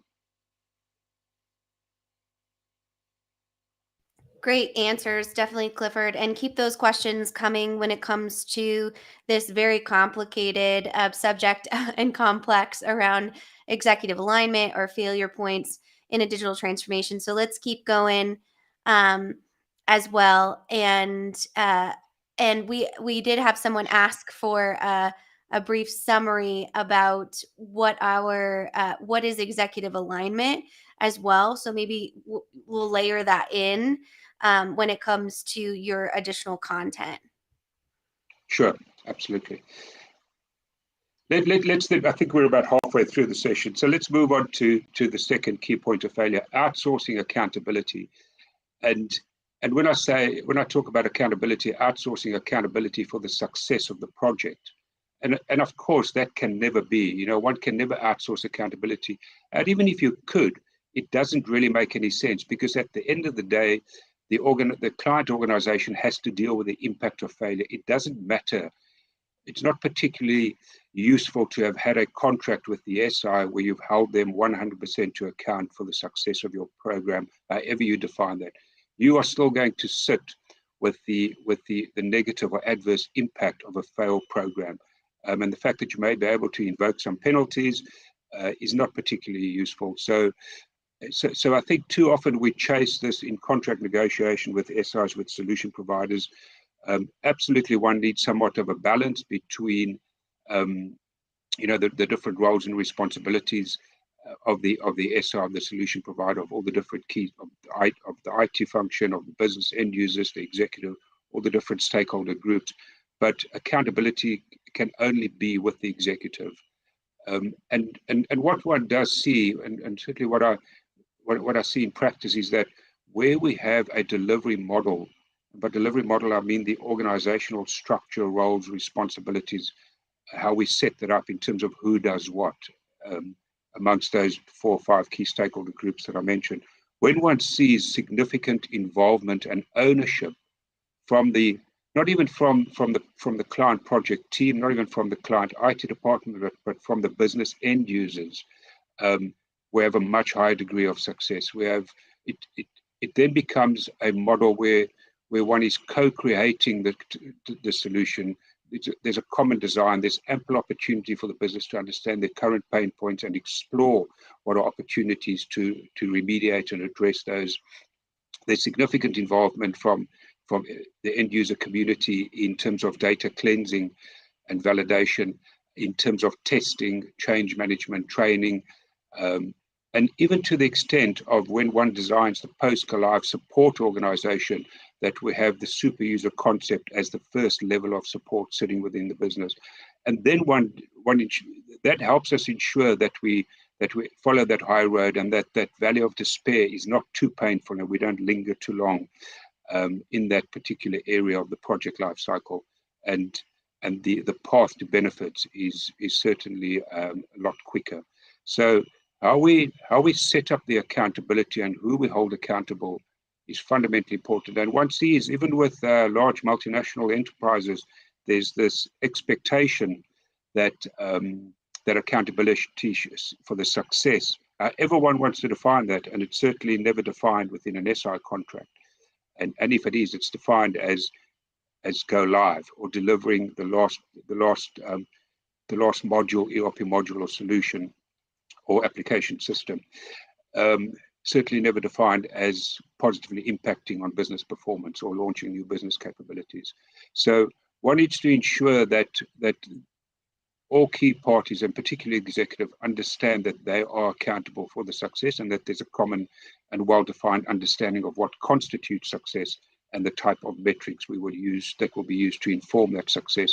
And perhaps the last point I want to make on that, Carla, is that it's so important as to, we talk about there's a common kind of a narrative, this whole area of ROI and success, and Eric spoke at length about it.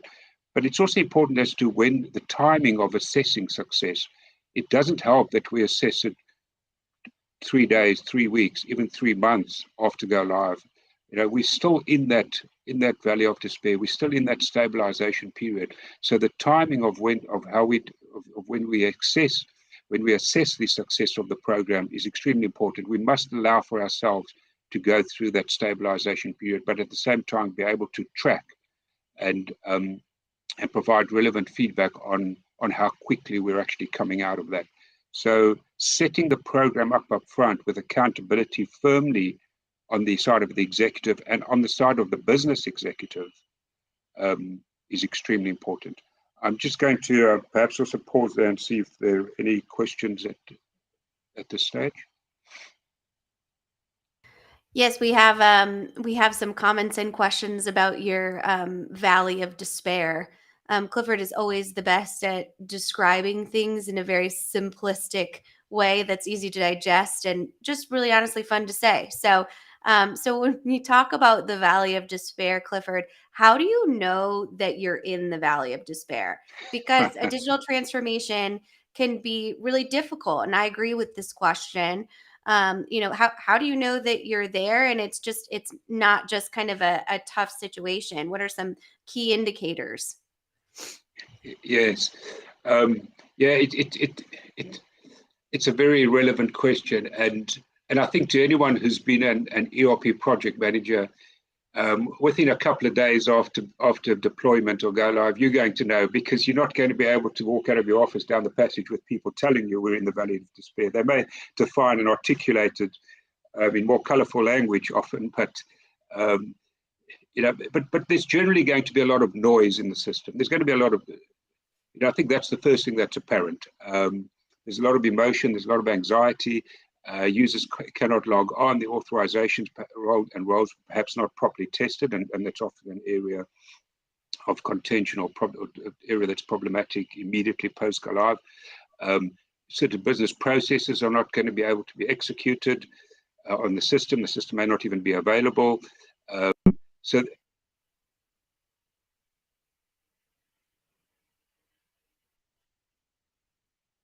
tend to come to the fore at month end. So being able to conduct, and one picks that up quite quickly.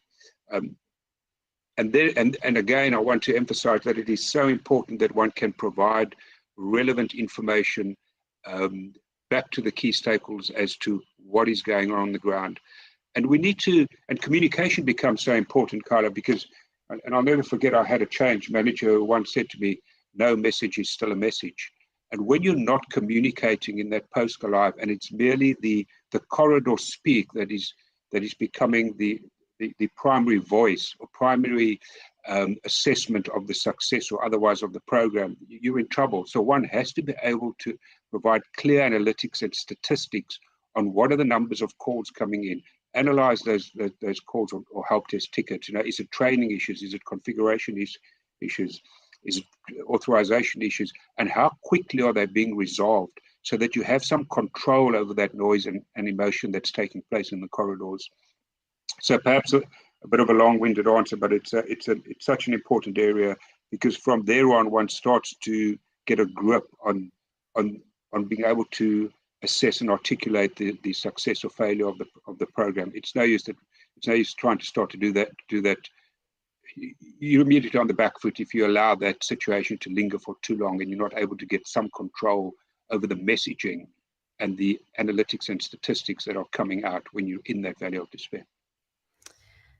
It's such a great answer. And I love how you kind of layered in the communication aspect of that, in the importance of kind of getting control of that narrative. Another question on that valley of despair concept. Ghassan on LinkedIn, who's actually on our CIO panel later this afternoon, talked about the valley of despair can be too deep to get out of.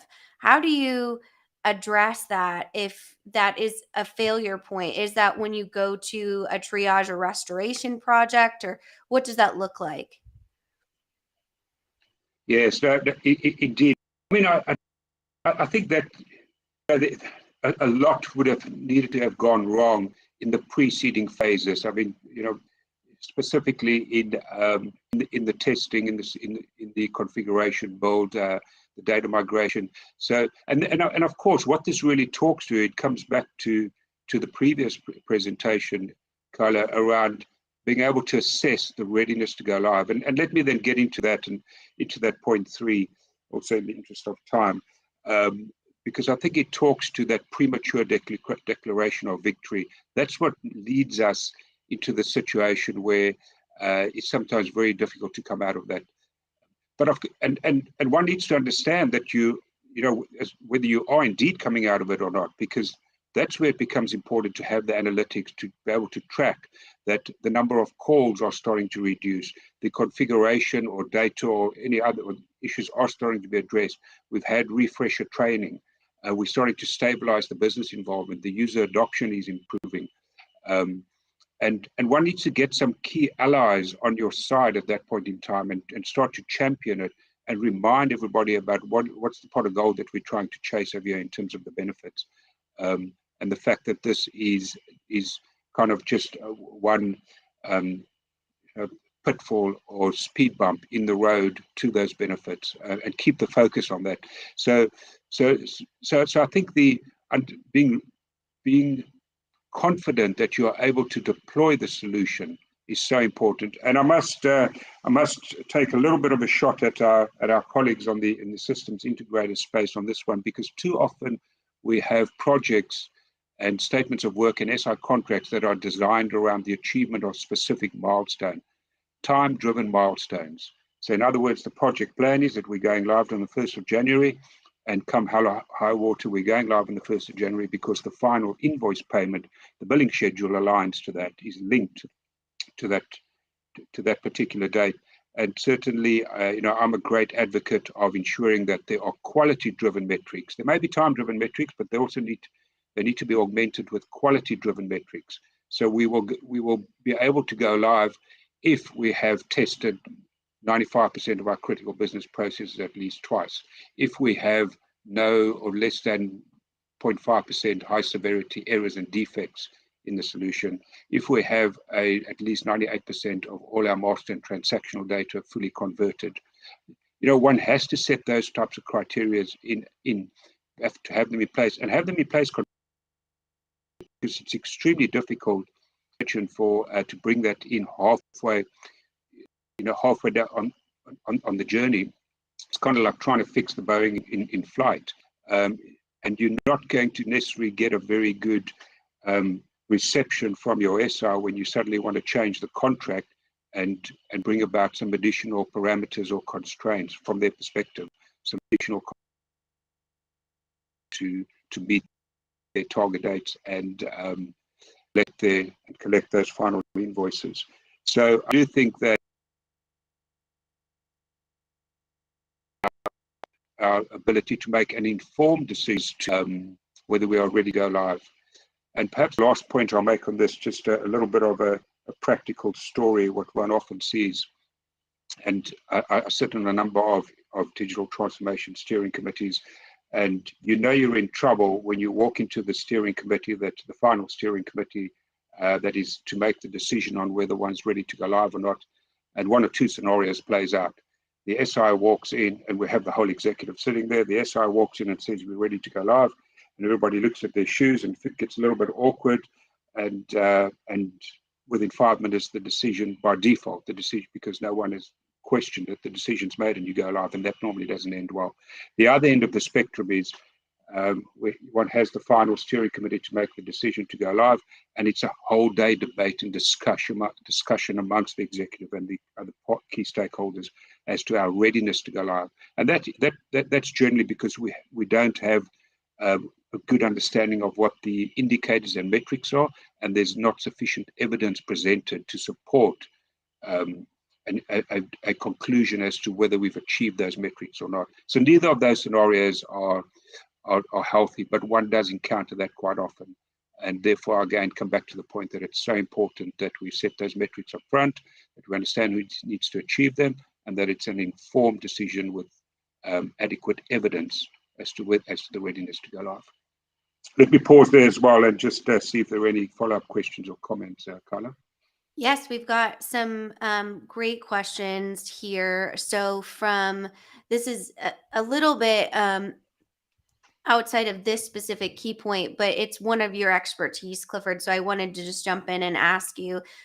So Mark on LinkedIn asks, how do you think that SIs are at least motivated by maintaining their reputations? So that's more powerful in holding them accountable in the contract terms and deliverables. So I know you're going to go into this a lot in your quality assurance Q&A later this afternoon, but I thought I might kind of just put this out there so that you can have a chance to address that. Yes, I'll try and address it, very succinctly. So absolutely, one and many clients do, they do rely on the reputation, or the fact that there could be some reputational damage for the SI if things don't go well. But that is assuming that you are able to demonstrate that they were at fault. And certainly on a standard SI agreement, you're going to struggle. They do cover themselves. So I mean, there are many projects that don't go well, and as I know that Eric would be able to attest to, hence him spending a lot of time in legal suits on this topic, that it's very difficult to prove that, because certainly the contract's not going to be structured in a manner that allows you to easily, let me give you one example. A general clause in an SI contract is that after integration testing, we have user acceptance testing, and that is a handover point. And you then, as the client, take on accountability and responsibility for the success of the deployment, or for the completeness of the solution that has been handed over to you by the SI for user acceptance testing. And your right of recourse is significantly limited post that point. Now, that will be in the fine print in the contract. Many clients would not understand that and would not organize themselves adequately to ensure a comprehensive and robust user acceptance testing, or that they put down certain predefined, a threshold or predefined metrics upon which, and only upon which, they will take control of the solution, upon the achievement of those metrics by the SI. So I think the first thing is, that's all well and fine. One can rely on the reputation, but you have to then demonstrate and prove that the SI was at fault. You're going to struggle to do that on a standard SI contract.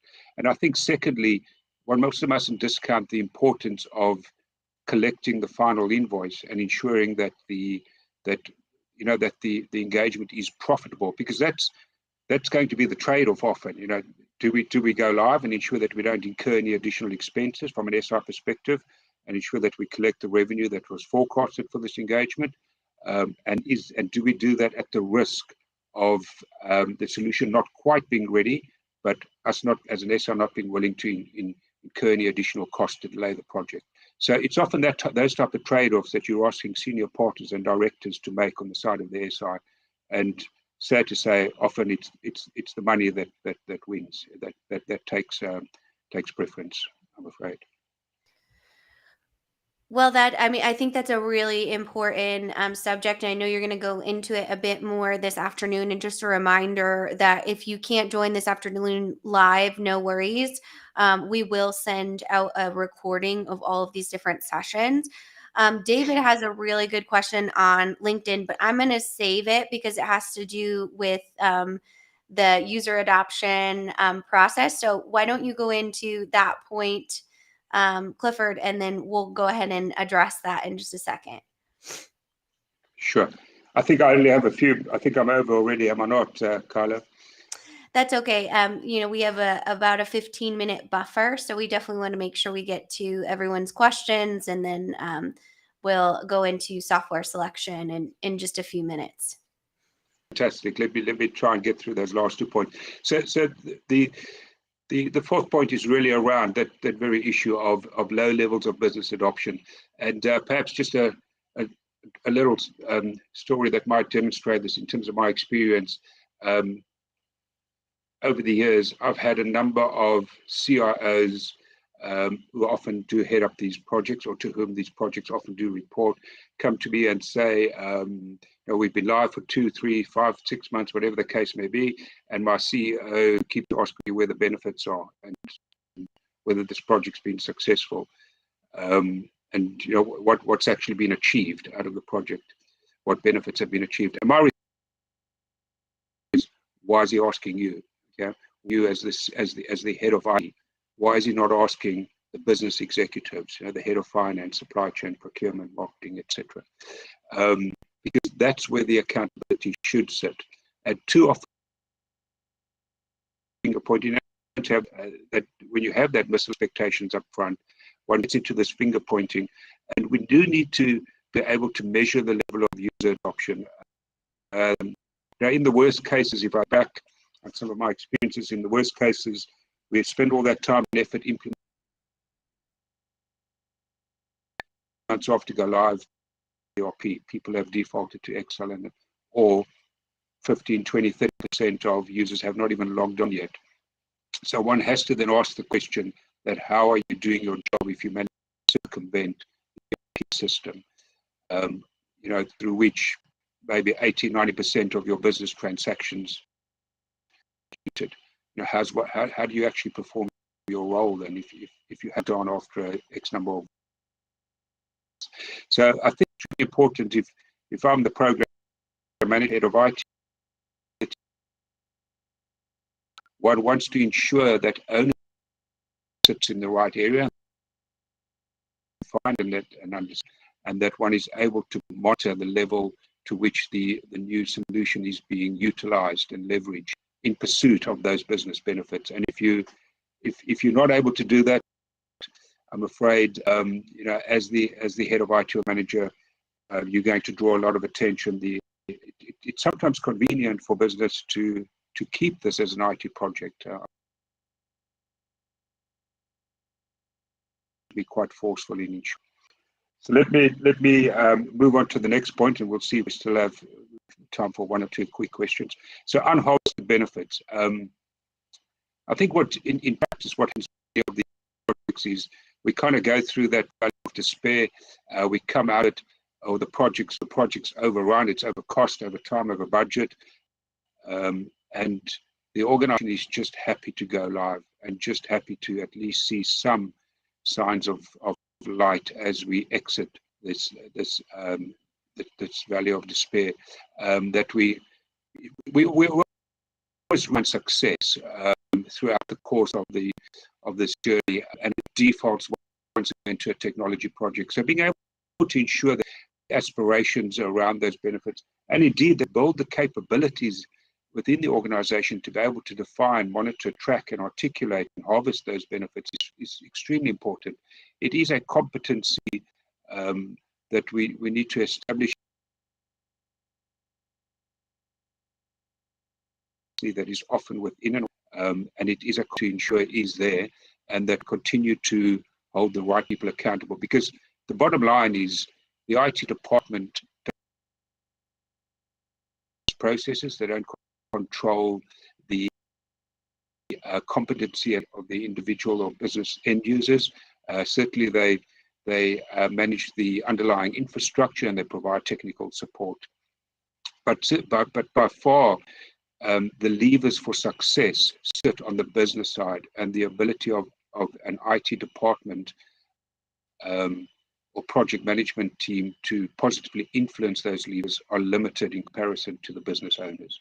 Therefore, I think it's so important that that accountability sits within your executive, and that they are the ones who are asked the question as to why the benefits have not been achieved. I'll stop there, Carla. That's the end of my talk. If we do have time for one or two last questions, very happy to take those. Absolutely. Well, as I mentioned, David had a great question on LinkedIn that I definitely want to get to, a comment and question. He said, in my experience in general, is that it is very hard to get commitments and resources from the operating part of the organization. The top level management can be very supportive, but lower down you get all kinds of excuses. What is the most important tool in order to get focus and resources from these operatives? Sure. In short, I think it comes down to governance, and it comes down to having some type of decision-making process in place, some type of RACI model if you want, and that needs to be defined and agreed and understood upfront, not just defined on paper, but it actually needs to be very clearly communicated and accepted by the operations, as he put it, operating side of the business. And really what I'm saying over here, who is required to make decisions on what, based on what criteria? Because if as an operating business, or as what I call the business community, you are saying to me as the project team, I'm happy for you to make a decision as to whether the to-be design reflects our ambition and aspirations going forward, or I'm happy for you as the project team to make the final decision about whether the solution has been configured and built in accordance with the design, or I'm happy for you to make the decision. The business community is ready, the solution is ready to be deployed within the business community, and they've been competency levels are at the required level. Then fine, let's get that up front and let's understand who is going to make what decisions and why they need, because only the business can make the decision about whether the solution complies or conforms with the design as they've articulated it to the project team. So I think one has to get that sorted right up front and ensure that those decisions are then made at the critical intervals in the project, and that we remove any possibility or opportunity for certain stakeholder groups to say we were not involved, or we didn't understand, or it wasn't our decision, it was your decision. I think one has to be quite aggressive and firm on that front. And how would you do that, Clifford, if you're in a larger, maybe global, very complex organization? What are some tactics that you can do to kind of scale that governance to ensure that it hits all pieces of the business? Yes, once again, Carla, I think one has to be unfortunately quite detailed and specific in those in these areas, to the extent of we understand, in terms of how we structure it, to the extent of we understand what is the functional footprint or scope that this new solution is going to touch, in terms of which part of the business is going to touch, who are the heads of department, or what we typically call the business process owners, who are the individuals that are accountable for these particular areas. An organizational impact assessment, which I've no doubt my colleague Donia will touch on later on, in terms of how are things changing, and ensuring that along each step of the way, Dom spoke about a stage gate process, each step of the way we design, and we're very deliberate and formal about this, we design that decision-making process so that there's ample opportunity for these, it's not just opportunity, it's a requirement that we have the right people making these decisions, doing an assessment and making decisions as to whether the project can proceed, whether those deliverables have been and goals have been met. And the business community's role has to be very well defined, and there needs to be a formal approval and sign off of those deliverables before we proceed to the next stage. So we don't come out of design and proceed to the build phase. And these are, of course, very structured phases with very defined deliverables, following a very industry accepted implementation methodology. Activate, in the case of SAP, is the relevant methodology. It's a very structured process, and we do not proceed to the next phase of the project until those deliverables have been formally signed off by the right individuals. So one has to be extremely deliberate and detailed about this, and be willing to say that we're not happy to proceed because we do not have acceptance by the relevant business stakeholders that this is the design that they're wanting us to build. It's really that simple. Absolutely. Such great insight. Now, I'll end with one final question, if that works with you, Clifford. And again, if you're just tuning in, you can watch all of the replays here. But we have Jordan on LinkedIn that said a major part of a digital transformation can be characterized as enabling companies to derive business value from the integration of technology capabilities. Do you think that optimizing the process of generating qualitative information from quantitative data is key to optimizing business processes, leading to a successful digital business management strategy?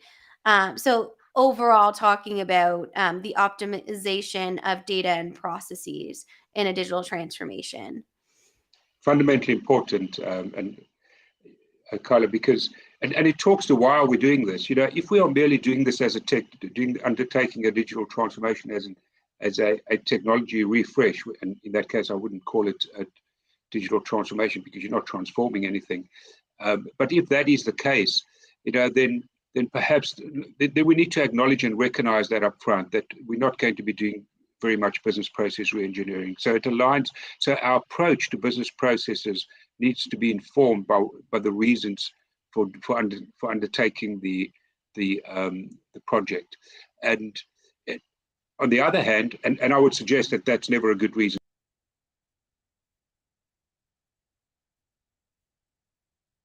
There's never a good reason to take, in this case, I'm talking about ERP, to undertake an ERP result or improve performance, however we find that.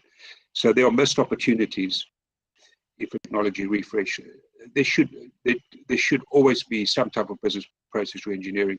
Absolutely, one needs to be able to track that. And these days, all the major, certainly the tier one ERP solutions have the tools to be able to do business process modeling, business process monitoring, tracking, and driving, and monitor and measure and drive improvement. So there's no real excuse for not having that as part of your objective.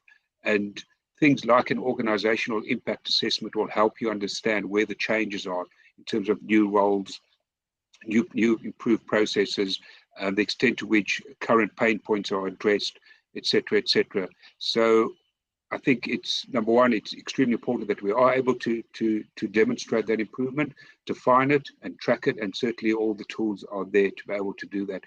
The last point I'd make on that, we sometimes get into trouble when we sign an SI contract which has a very short blueprinting phase or is merely a template rollout, and which does not allow sufficient time and effort to be able to unpack current pain points and design solutions to address them. And it's kind of, very much an adopt rather than adapt process, i.e. adopt our template rather than adapt your business processes in pursuit of better practice. Very well said. And I know you're going to dive into kind of that vendor relationship and quality assurance in our Q&A later today. So thank you so much, Clifford, for all of the great insight. And thank you to our audience for the amazing questions. Please keep them coming. Our next keynote will be on software selection and evaluation. So I encourage you to be able to answer or ask specific questions about your evaluation process or systems you're interested in. With that, just a reminder, if you're just joining us, you can pop in any questions or comments in the actual chat that you're viewing from, and we will address them. So we are going to just get queued up here. So give us about 2 minutes, and we will be right with you when it comes to software selection and evaluation. Thank you again for joining us, and we'll be right back.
Thank you, and welcome back to Digital Stratosphere EMEA.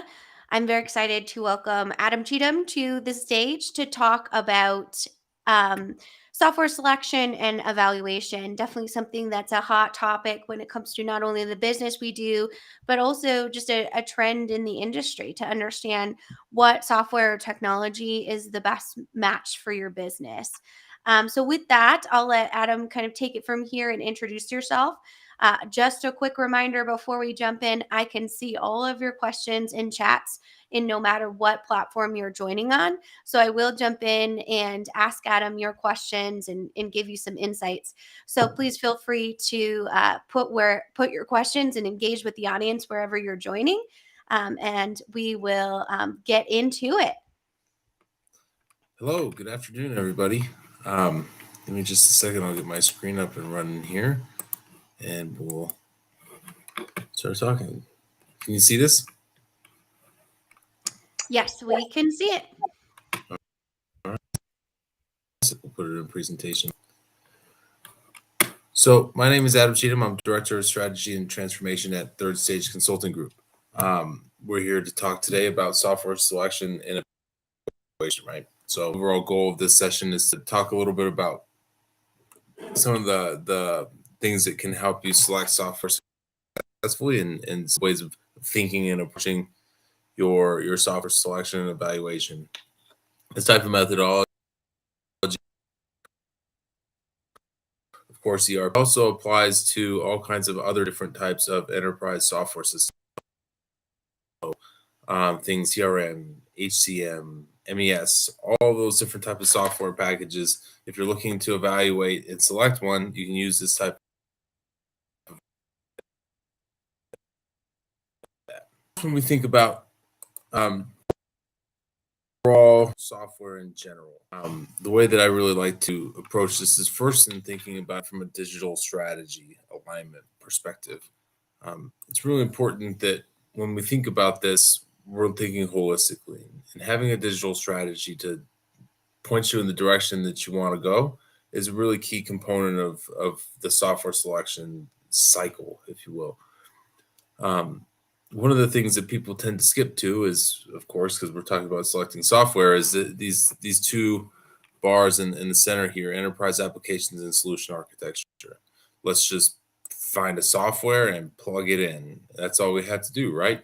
And that's not really the case, because when you start thinking about software selection, I always like to approach it more of a fashion of why are you selecting new software, right? Selecting and implementing ERP, for example, is a big task. It's a big job. It's a big project. It takes quite a long time, and a lot of people will put in a lot of effort to make that type of a project successful. So when you start thinking about why you might do something like this, why you might orient the resources of your organization towards an enterprise application deployment, you start to think about why. And generally, we got all kinds of good reasons for selecting and implementing software, and they all center around the idea that we need to be better at this. Our processes are broken here. We're looking to become more effective and efficient in these areas, or we've outgrown our systems to the point where we can no longer operate the way that we want to as we continue to grow and scale. All of these are indicative of process needs, right? And as you think about the answers to that, why are we implementing ERP or CRM or any type of software? Really, the answer gets down to because I have a business process need that isn't being currently met. So the way that we like to start thinking about it first then is about your business processes, right? Software should fit for those. And as you start to think about your business processes, you start with current state, and then you start to diagnose a future state on where you want to go. This is that conversation about I have broken processes today, and then I'm trying to get better for tomorrow by you creating the opportunity to use a new tool. So the process is really the root cause or the reason behind this enterprise application deployment. When you start thinking about improving your processes, then you should start thinking about the people that administer them. What are their thoughts? What are their pain points? And what is their readiness to adopt a new tool? Some organizations are ready for it. Some people in some organizations are ready for it, for sure. They see the value in what a new software package can bring. They are experiencing quite a lot of pain in their existing processes.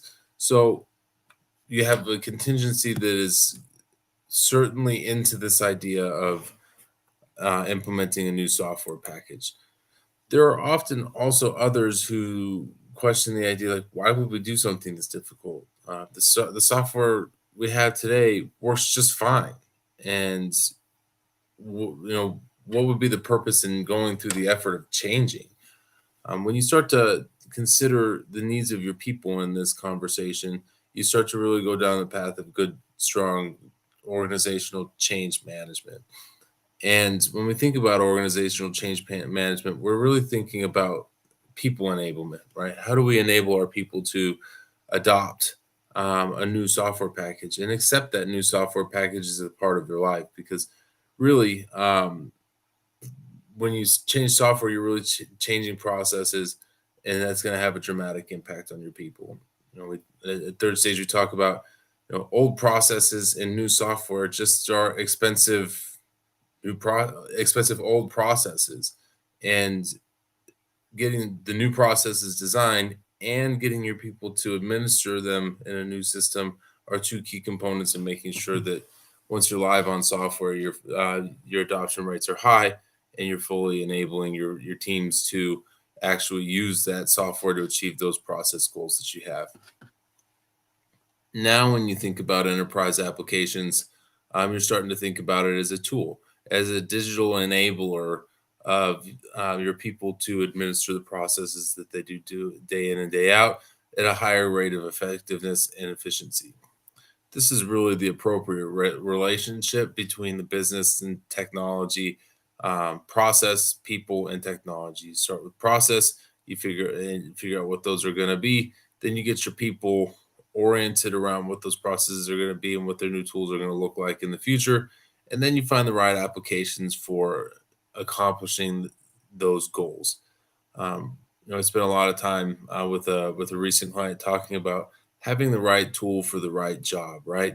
That's really what we're thinking about here. And having the right tool for the right job really means knowing what the job is first, and then devising a method of using a tool to accomplish that job with a team that is on board and enabled and trained to do so. From there, the solution architecture kind of becomes a conversation of, all right, now we know what our software is for enabling these process goals we need. Our people are ready. Now we got to figure out how to deploy this thing, and we got to get it onto some type of a platform, whether that's a cloud infrastructure or a software as a service or a hosted on premise. Those are all things that are a part of your architecture that are going to have an impact there. And you want to consider what the consequences of those types of decisions are, because it will have an impact on your architecture on the whole. How do you integrate systems that aren't going away? Because for the most part, when you implement an enterprise software system, you don't really replace everything with one system. That's pretty uncommon. It's more regular to have even at the ERP level, a number of additional applications that want to integrate with the app, whether it's an EDI platform or a tax platform or an HCM payroll platform. All those things are common integrations that we need to consider. And as we start thinking about architecture and those integrations, we want to start orient our minds towards how do we accomplish this task of pulling out the old system or systems and not breaking the ones that will remain and need to be integrated with the new software system. So we want to make sure that we get that right. From there, once you get that real relationship between the process and technology in the right order, and you put it on a platform and create integrations that are strong and are and pass data appropriately, business intelligence and analytics become an effective window into your business. You start spending a lot less time digging through your data warehouse, trying to find the data that tells the story that you're trying to tell. You hear the saying, you can use statistics to say anything. You can use data to say anything, and if you're a large enough organization, there's a good chance that the more digging you do for data, the more you can make it say what you think you want it to. And that's not really it's not always an accurate view into the actual health and functions of your business. When you get your process aligned appropriately in your software, knowing which process is up front and then finding the right software that enables it, business intelligence and analytics become an effective window into the health of your business, because they tell you more effectively what it is is actually happening out there without you having to dig through tables and tables and lines and lines and lines of data, writing all kinds of different types of SQL queries, running table joins and all that stuff to try to create a compelling story. The story is there because it's been created to do that. The last thing that is important about digital strategy in general is to think about it from a perspective of saying, if these are the work streams that are necessary to consider when you are working through your software evaluation and selection, if you let all of these work streams go in the direction that they naturally go in by themselves, they will go in different directions. It takes an intent to keep these types of work streams aligned together in a complementary fashion. And that's where project quality assurance and the selection side of things comes together. I like to think of it more as project governance. How do I make sure that we are continuing to emphasize the right relationship between our processes and our technology, where our processes become the front end of the selection and the technology becomes the enabler of those processes? And as we're talking through this today, feel free to pop questions in the chat box. I know that you guys have been going for a little while, so you're probably fairly well accustomed to that. But would love to hear what you guys think about this approach and what types of experiences you guys have had with your evaluation of software. Maybe some of the areas where you feel great about how you got it right, or some of the areas where you feel a little bit less comfortable with your turnout.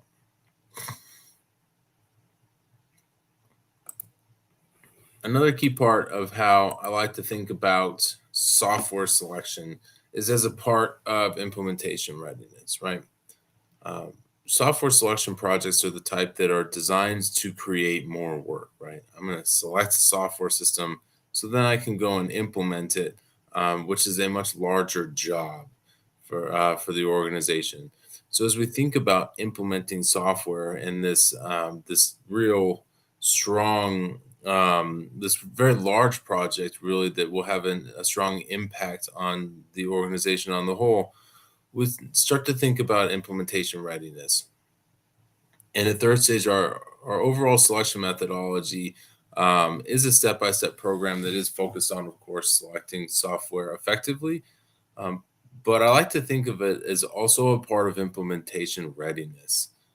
As you start to talk about implementing software, you want to get some things right so that you're ready to implement when you sign a contract.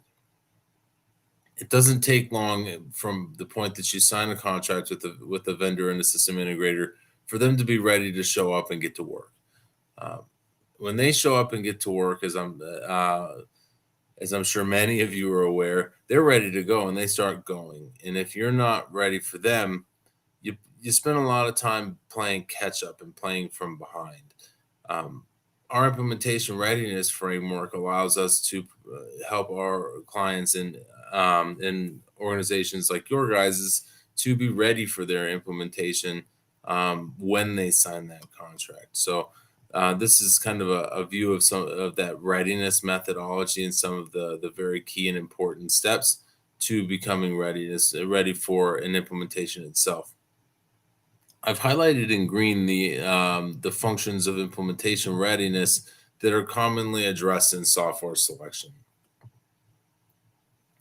Up front, you have strategic and executive alignment, where there are a number of opportunities for things like executive education. What are we doing? What is, for example, what is ERP, and what are we going to get out of it?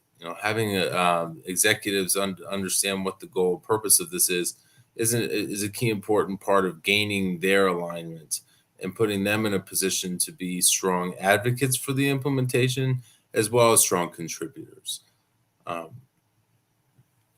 We'll talk about what we do in the selection cycle for executive alignment and things like that. But the overall goal is to think about strategy of what it is this software is supposed to do and create a strategy for achieving that, starting with software selection. From a people perspective, like we talked about before, you got actually, let's talk about operational readiness first. From a process perspective, like we talked about before, you want to start with processes at the front end of the conversation. What are we trying to accomplish when we are implementing new software from a process perspective? really what we're looking for is operational improvement, right? So those we want to think about how ready our operations are, where are our processes in greatest need of improvement, and what does that look like? At third stage, we like to dive deeper into those strategic processes and get an understanding of the level of complexity as well as the level of criticality to the business of each process. Some processes that aren't quite so heavily involved in your competitive advantages in the marketplace and things like that. Um, you don't need to go into as much detail, because if they're not as important to the actual system selection and implementation, then we want to make sure that their functions are covered, but we don't want to spend too much time focusing on the things that aren't as high priority. Many organizations, for example, are looking to achieve manufacturing and procurement efficiencies through deployment of ERP. So we'll focus on those areas, especially for organizations that are more focused on those functional areas from a base operational need. Other organizations are looking for more business intelligence and more a greater view into the financial foundation of their organization. So we'll focus on finance at a deeper level there, and those will be the areas that really drive the selection. Then you have your validation of requirements, and you really want to look at operational gaps. Not only operational gaps that you have today at your organization, but as you start to think about software, what operational gaps there are in the software packages that you're considering. These days, you don't find a lot of software packages that are the perfect fit. The idea of zero customization is really a myth. There will be gaps in whatever software package you choose, but we want to make sure that we're thinking about it from a perspective of what gaps can we handle and what gaps can we not. So that's part of the operational readiness side of it, and then having a plan for accommodating those when we know what it is we're going to need to accomplish differently than with the new software itself.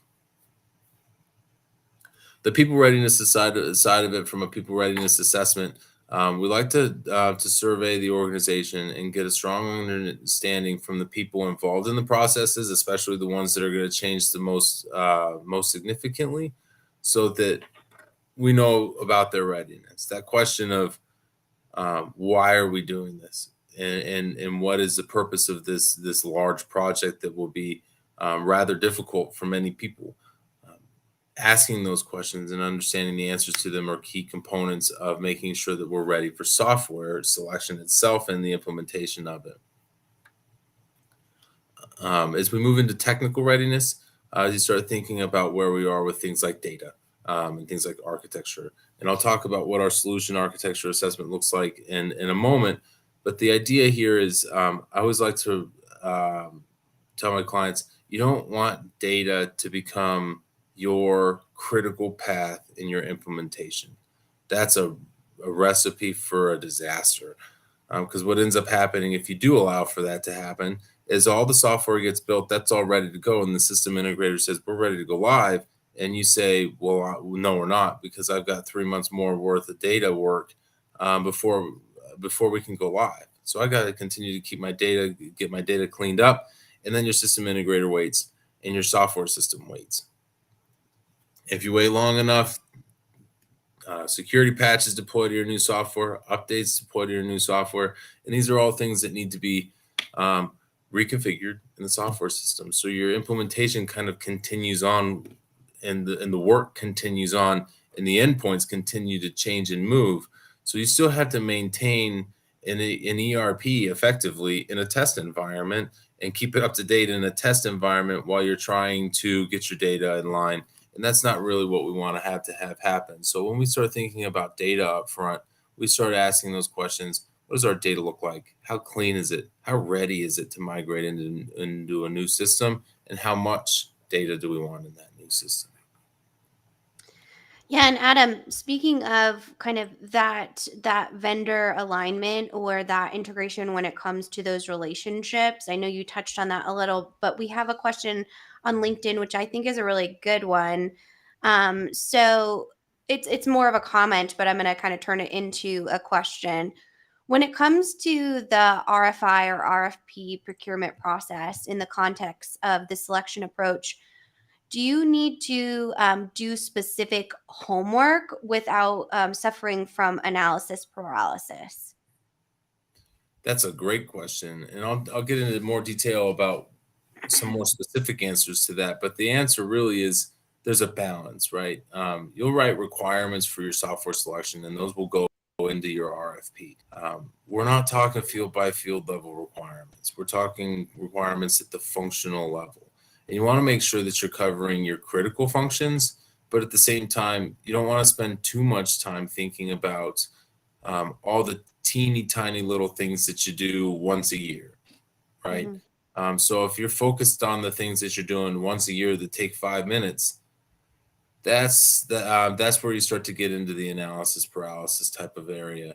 But you do want to make sure that you have coverage of, again, those critical and complex areas that are the most unique to your organization. So in the RFP itself, you'll want to represent that and make sure that your system integrator that you're considering is aligned with what it is you're trying to accomplish and understands your needs and your requirements at an appropriate level. When we start thinking about software development, the purpose of requirements is to create the opportunity to devise a specific solution. It's really supposed to drive the creation of a software solution. At the selection level, it's different. We're actually saying, I have a need, and we're looking for somebody to provide us with a solution that exists. So here's my need, show me what you have, so that we can test drive it, we can check it out, we can demo it, and see whether or not that's an appropriate fit for our day-to-day life. The actual solutions themselves will vary from vendor to vendor, and that's really what we're looking for. We're going shopping for software. So that's a really good question. I'll get into a little bit more specificity on it here, actually on the next slide itself. So the last thing I want to mention about implementation readiness as it pertains to software selection is a really great opportunity to start thinking about your project's governance for your implementation. During the software selection process, you'll have a number of folks that will be pulled into that. I like to have a core team of folks with each of my clients to represent a cross-functional look at what it is the business needs. And that way, when we're talking about improvements, we have folks upstream and downstream of each other who can collaboratively consider what it is the benefits of improvements will be. And then ERP and enterprise-wide software is really oriented towards creating a massive shift in your organization. And when you start to change things that dramatically, you start to create risk. And we want to talk about risk early and often so that we can start thinking about how it is we manage it. To continue on to answer some of those additional questions that around requirements and those types of things, we'll start thinking a little bit about the actual software selection and evaluation process. On the whole, you have really 3 chunks of work that go into the software selection itself. You have, first and foremost, the current state side of things.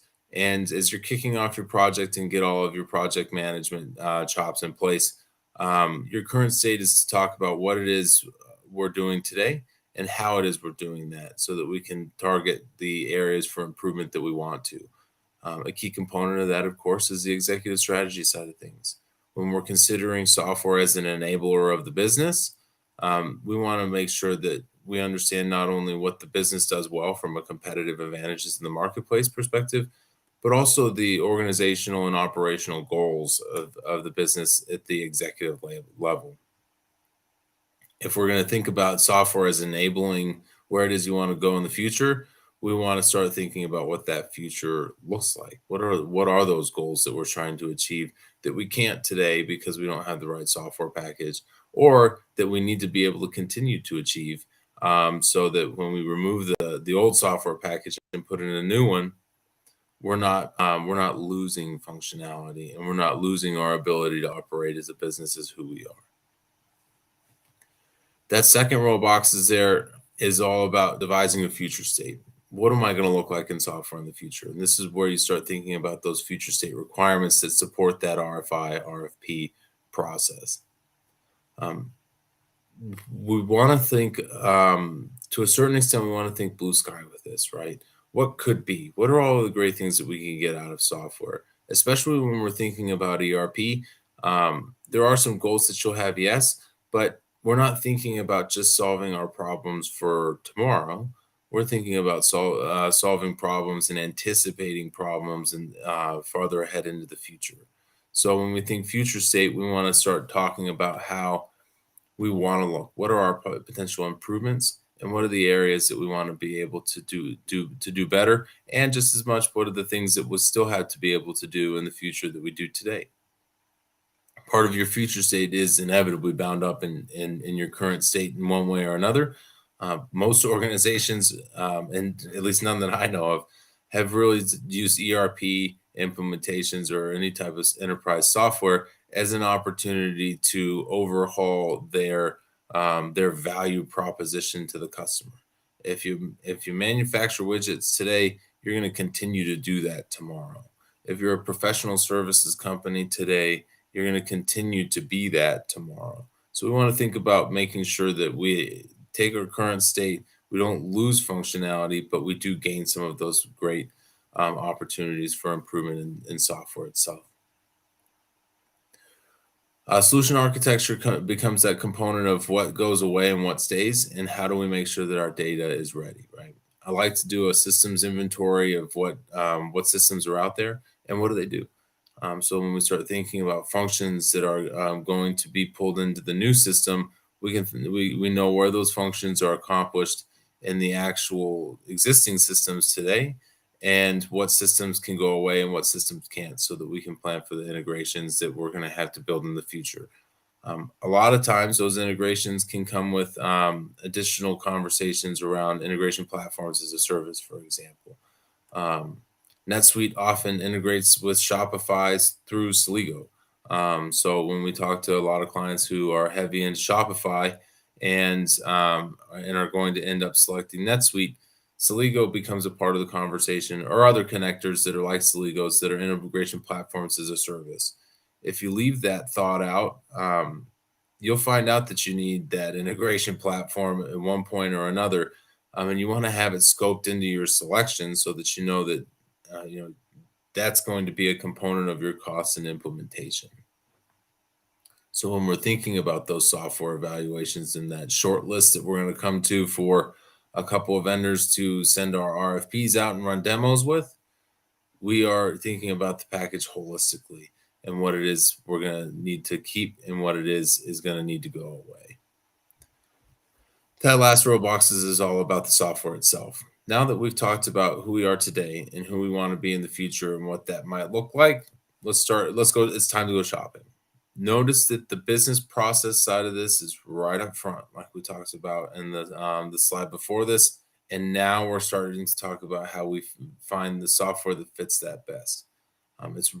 It is really important to find the appropriate software for your business processes, and you can end up spending a lot of money. I've talked to a lot of organizations who come fresh off of an ERP implementation, and 5 years later, they want something different. I've got actually several clients in that position right now where they've been on their new ERP for less than 5 years, and they can't wait to get off it because they missed something in their selection. So when we start thinking about that relationship between processes and software, we want to make sure that we're looking far enough into the future into what it is you're going to need, but also closely enough at today to know what it is we can't break.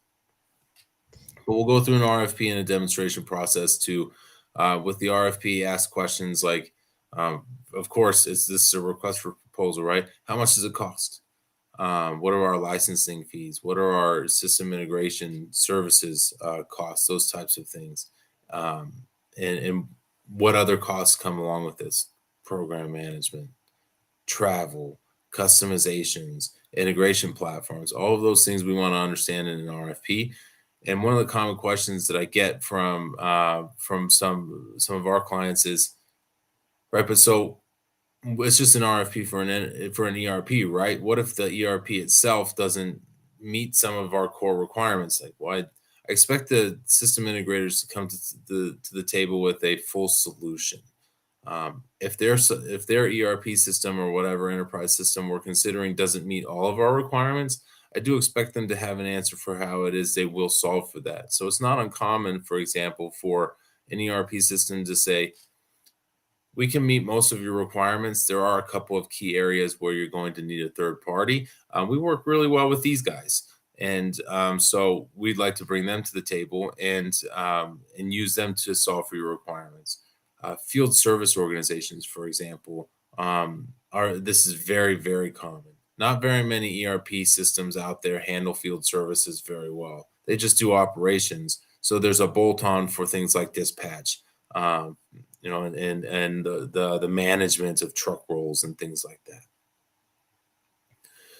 The RFP is also intended to start thinking about that fit for requirements. How does your software and proposed solution fit this requirement? Is it out of the box? Is it configurable? Must it be customized? These are all the more customization answers you get, the more difficult of a solution you have on your hands. But at the end of the day, we want to be able to consider this within context.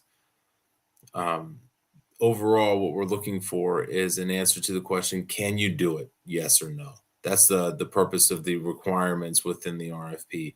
And what that looks like becomes and the effectiveness of that, the daily fit, daily life type of use, comes from the demonstrations itself. So the demos give us that view of how well do you do it.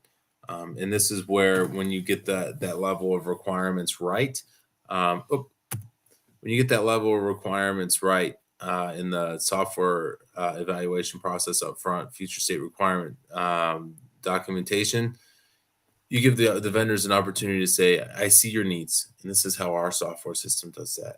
And when you have a good comparison there that's well scripted based on your requirements, that answer to how well can you fit our needs and our daily needs as an organization really starts to come out.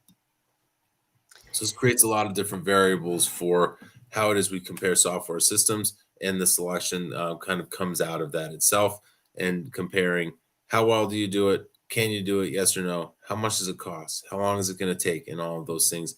Those are areas that we use to create a recommendation for software selection. Before we move on, Adam, I want to get to this great question from Mark on LinkedIn. So how do you evaluate conflicting preferences for different software solutions in a way that doesn't come down to they who shout the loudest? So, for example, if you want, a finance solution wants one thing, but warehouse wants a completely different solution. How do you manage to that conversation? There are two parts of that. The first part is having a good cross-functional team, that core team that I talked about that you could use for implementation as well, with involved in your system selection process and then the requirements gathering process. When finance and operations understand each other's needs upstream and downstream and each other's impacts on one another, they tend to be far more open to a system that fits for all, right? It's not uncommon for us, for example, to find in our requirements workshops that we have clients who have these aha moments where they say, I didn't realize that what I do really causes you that many problems. That's a point of the process workshops where you're starting to identify pain points. And those types of moments are really important ones where somebody says, I mean, you're really only saving me 10 minutes a day.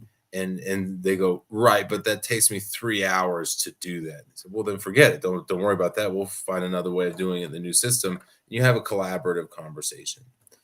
The second part of making sure that you get that conversation right, to eliminate the just solving the needs of the people who shout the loudest, is having that strategic alignment up front. What are our priorities here? And at the executive level, what are we trying to accomplish? Then when you sit down and say, finance and operations disagree on software package. And somebody has said, right, well, our purpose here is to really create operational efficiencies on the shop floor so that we can really dig into making sure that our production planning and our demand planning are well synced.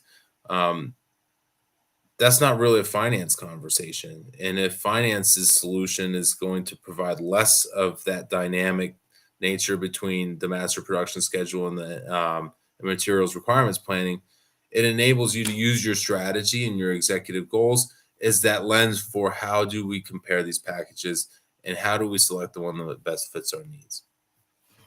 So hopefully that's a good response for you on that.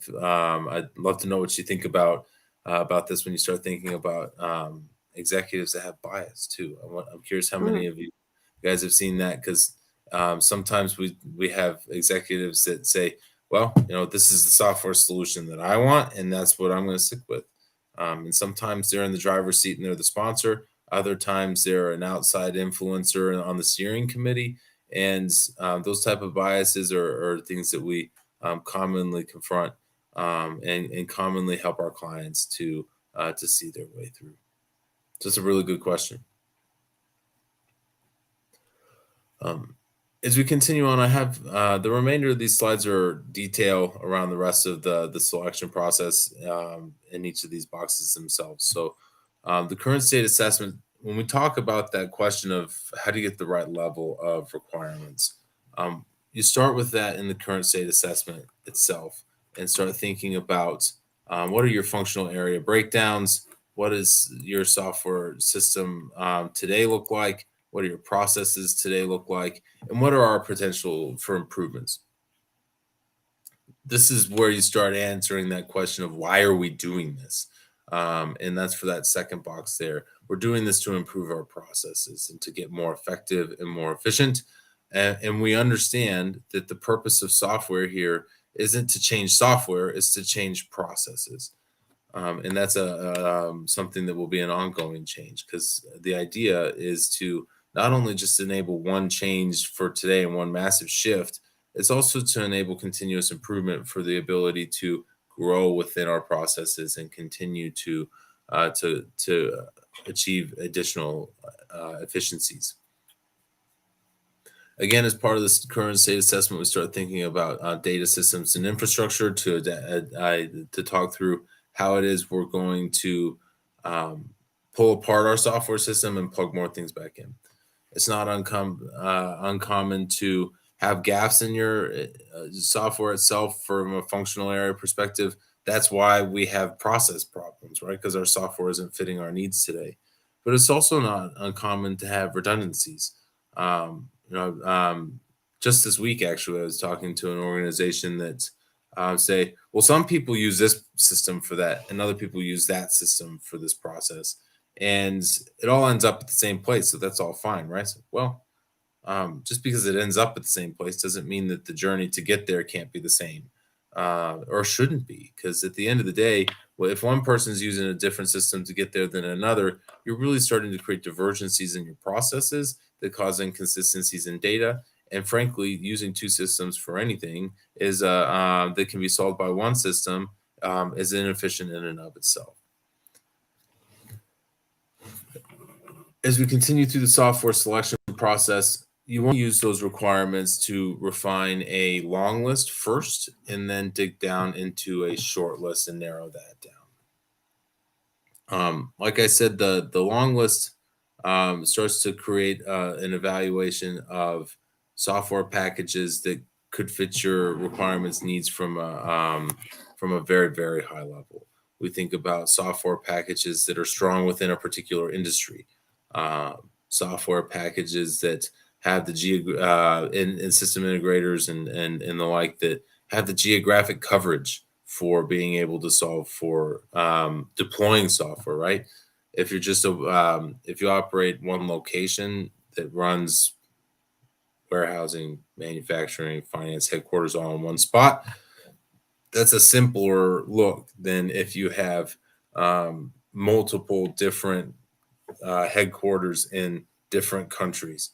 across the world. So you want to make sure that you're thinking about how it is you handle some of those key requirements at a high level that are specific indicators of how a software system needs to be large enough or small enough to handle your needs dynamically.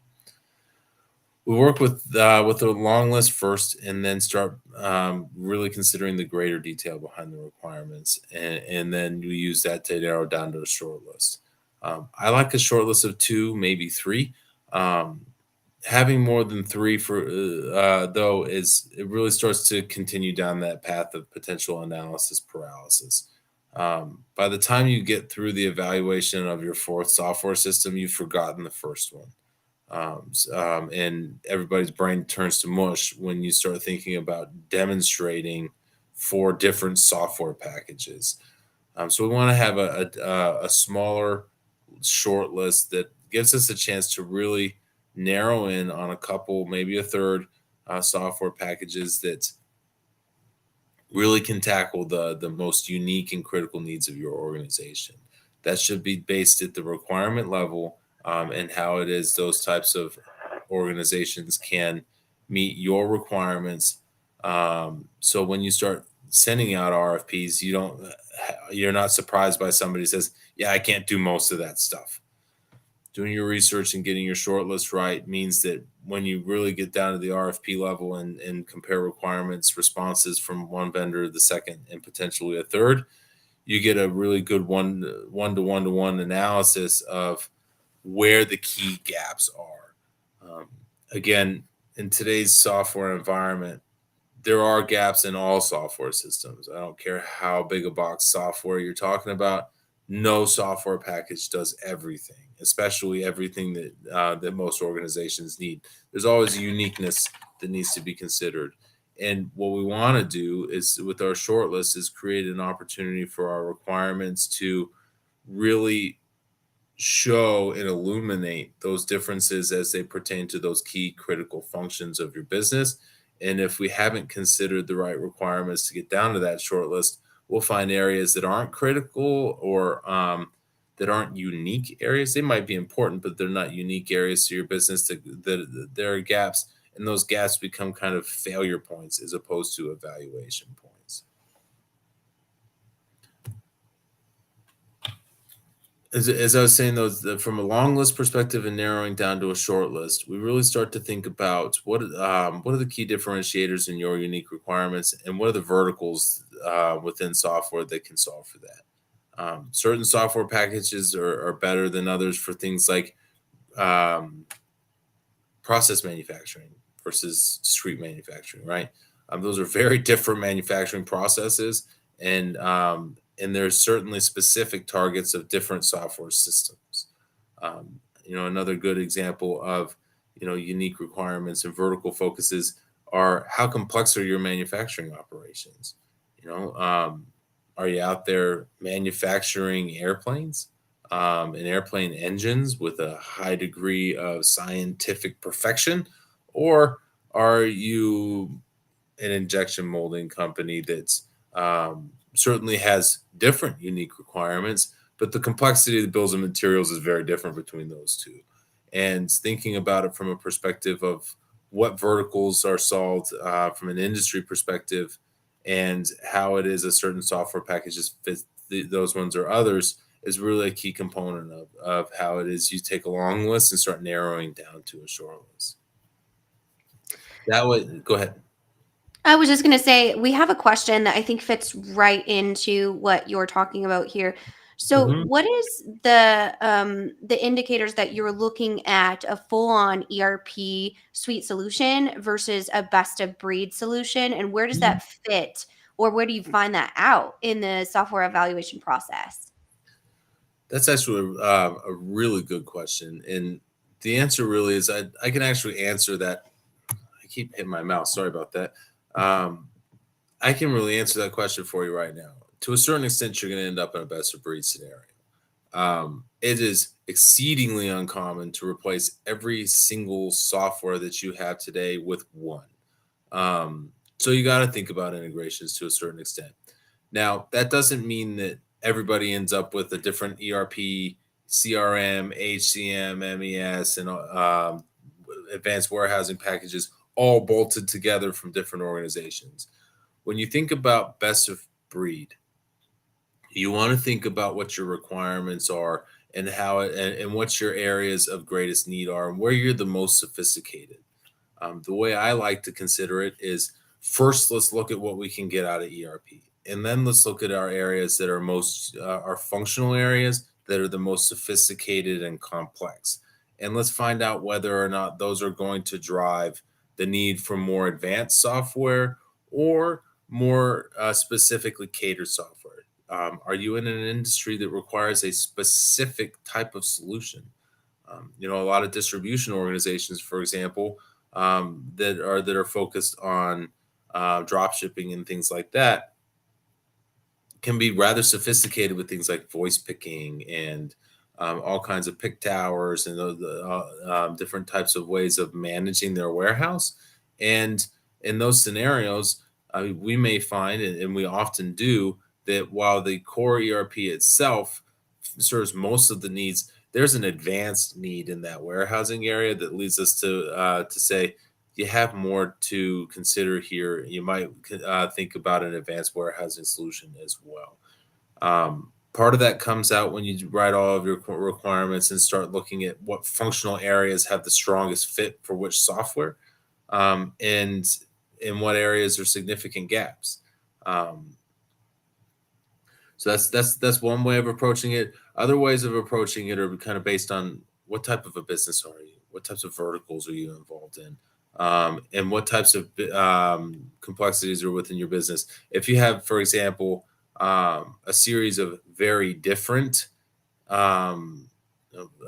business units, for example, let's say, what's a good example? I have a client who has two different types of products. One of them is they do manufacturing, and they do manufacturing for a specific type of equipment. They also have a services line for installing that equipment and setting it up and all of those types of things. The needs of those two types of business lines are very different. So you may consider that one of those is going to get an ERP that handles the manufacturing, and then we're going to tackle the professional services side of it with a bolt-on, with a best of breed application. So that's another example of what that looks like. So the diversity of your business lines and product lines is a part of that. The complexity of your organization, specifically as it pertains to individual functional areas, will drive some of that.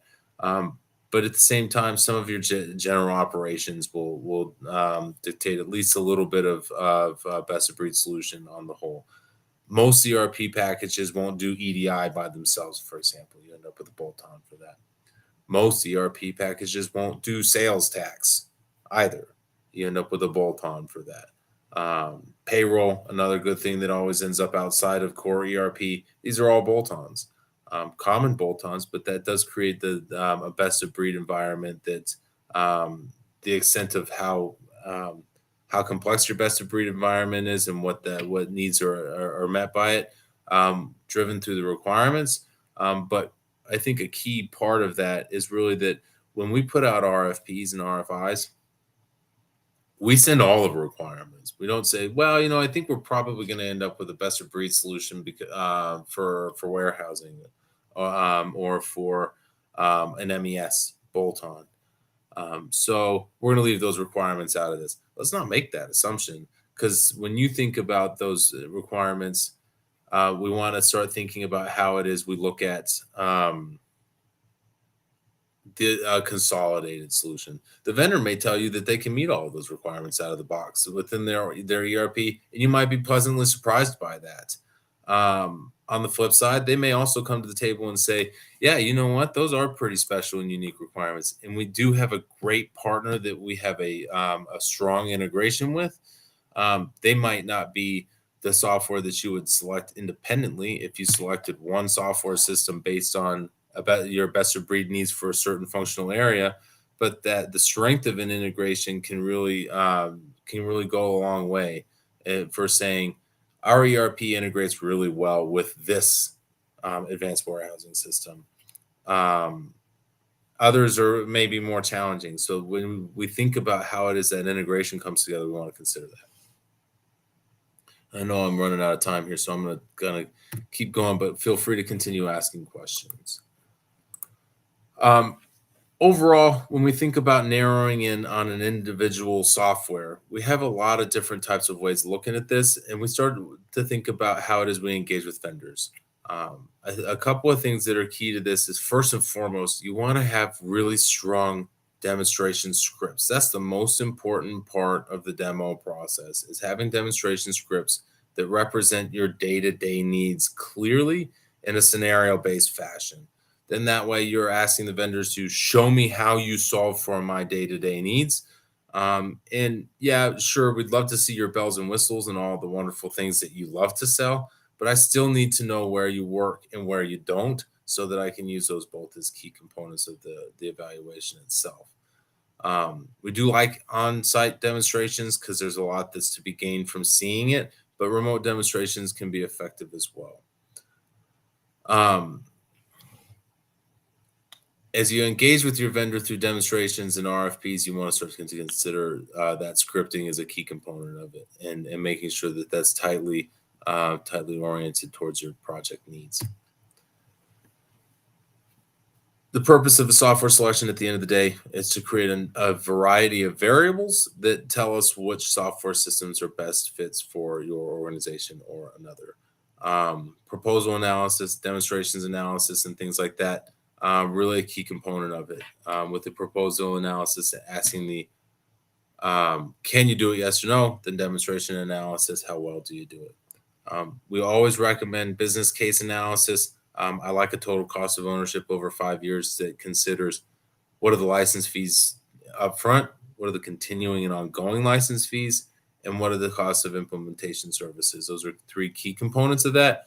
But you may also consider what are the costs of integrations, what are the costs of anything else that is going to be necessary to support this, what are your project management needs from a PMO perspective. And then just as much, it's also important to think about what are the costs that are going away too, because you want to make sure that you measure that. I also like to think about reference calls and visits for software selection in the lens of not asking your vendor to provide a reference that says, hey, your software works, because they're going to find somebody, right? That's every software package works for somebody somewhere. What we're looking for in reference calls and visits is, how did that vendor handle your challenges in implementation? When you really got to that point where finance is screaming the loudest about what they think they need, how did in operations, which was a higher priority, really is getting steamrolled. How did your system integrator help you through that in your implementation? Those are the types of questions that I think are more helpful in understanding what it is we're getting into. So, on the whole, once you know who you're going to select, you want to think about having negotiations with them that creates a really strong long-term relationship, right? Now, you do want to make sure that you have a clear negotiating strategy on what's important to you from a cost perspective, and where it is you want to target your negotiations efforts. And you want to be clear on where you can be flexible and where you can't. Overall, you also want to think about how many users you have today and some of these other things that are on this slide. I think that the most important component of this is going to be a negotiation for implementation services, and relationship management is a key component of this conversation. Not everybody realizes that when your system integrator says, here is your scope of work and here's our master services agreement, those are negotiable. We're not talking just about negotiating software prices. We're talking about negotiating terms and conditions and things like that. In our expert witness program, we find that failures in negotiations on terms and conditions and creating clarity within the statements of work can really be a key component of how it is you draw up your implementation and what the support for that looks like on your side and the vendor side. And in a lot of our expert witness cases, we find that the ones that didn't consider negotiating their project plan, for example, are the ones that struggled the most with their implementation, as it pertains to trying to figure out how it is that moves along. Here are a couple of additional key thoughts on best practice, right? So I'll highlight a couple of these right there in the middle. Nothing can please anybody. Address your needs, but understand that there is going to be a degree of business change, right? That's the purpose here. We're not looking to take our old processes and codify them in an expensive new system. We might as well keep our green screen if that's what we're going to do. The other one is that your processes are going to change. That's the purpose. And let's own that. Let's lean into it and understand that that's what we want to do. So I really do appreciate you guys' time today. We're really excited to be to have all of you here with us. These conferences that we run are a ton of fun for us. We like putting them together. We like putting them on. We like sharing our knowledge with everybody. We really appreciate your participation here, as well as your questions and your comments. Thanks for joining us today. Hopefully hear from you at some point on how it is we can help you solve some of your selection and implementation challenges. I do see here real quick before I jump, as a nonprofit organization, one of the challenges of our digital transformation journey is not finding best breed applications that fit a good extent of the core needs. That's actually nonprofit organizations are really a lot like field service organizations, in that there's a core function in the middle of there from an ERP perspective, but there are other outside needs that aren't commonly handled well. Things like project accounting, when you're thinking about donations and government grants, and having to be able to report back on what it is, where it is every dollar went, because some dollars are allowed to be spent, or some euros, or whatever currency you use, is allowed to be spent for certain functions, but not others. Traceability on that from a project accounting perspective is important in nonprofit organizations. And you may find that you have a core ERP that handles basic needs, and then some type of a bolt-on that helps with that project accounting side of things. So it really is, nonprofit organizations are on that list of ones that more frequently end up in a best of breed environment, because their needs are more unique than the general core software systems are accustomed to being able to handle. So Yeah, and I think that's a great kind of overall thesis of this conversation is the ability to find out which software solution meets your business needs. Really, as we've been talking about kind of our example around the house analogy, right? Reaching out to that expert, that contractor, that advisor, even just to just have an informal conversation, because there's so many options in the marketplace. And then also, I'll just let you know on the nonprofit side, Adam did a video on our YouTube channel, as well, on nonprofit opportunities that we've worked with when it comes to software selection. So definitely go check that out. Software selection is something we have probably the most content around. It is really our wheelhouse, and our number one recommendation all the time is there's no cookie cutter template. There's no, and if someone hands you that, you should throw it back in their face, because there's no way to really address the needs of the organization without really understanding it. So thank you so much, Adam, for joining us today. Of We're course. going to take a quick break, just a few minutes here, and then we're going to go into organizational change with some of our change specialists. Just a reminder, no matter what platform you're joining on, we can see all of your questions and great dialogue in the chat. So feel free to go ahead and put any questions up there, and our speakers will address them. Thank you so much for all of your great engagement and questions, and we will see you in just a few minutes. thank you, everybody.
Welcome back, everyone. Thank you so much for joining us.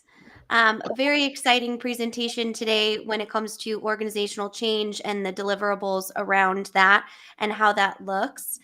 So I'm very excited to introduce my colleagues, Nate and Donia, to take us through some organizational change presentations. So again, just as a logistics reminder, if you're just joining us, go ahead and pop any questions or comments you have in the chat feature, no matter where you're joining.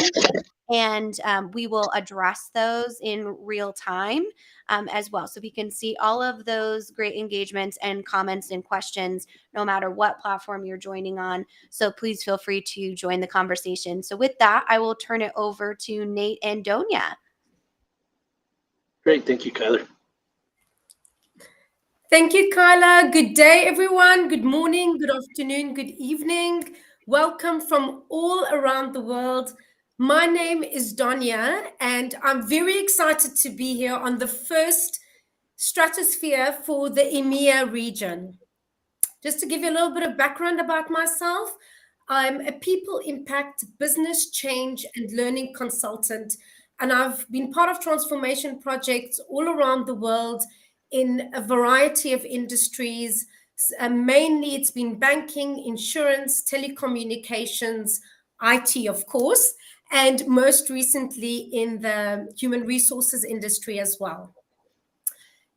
One of the highlights of my career was being part of IBM for 9 years, where I ran talent programs and digital programs. And I'm very excited to bring this experience to Third Stage Consultant, where I'm heading up the change management and learning enablement. Before we go into what we're here to do today, I'm really happy to be joined by my colleague Nate, who is in Colorado, and he is the practice lead for our US region. Please go ahead and introduce yourself, Nate. Okay. Good morning, Donia. Thank you. And this is Nate Strohr. I'm a practice lead here at Third Stage Consulting.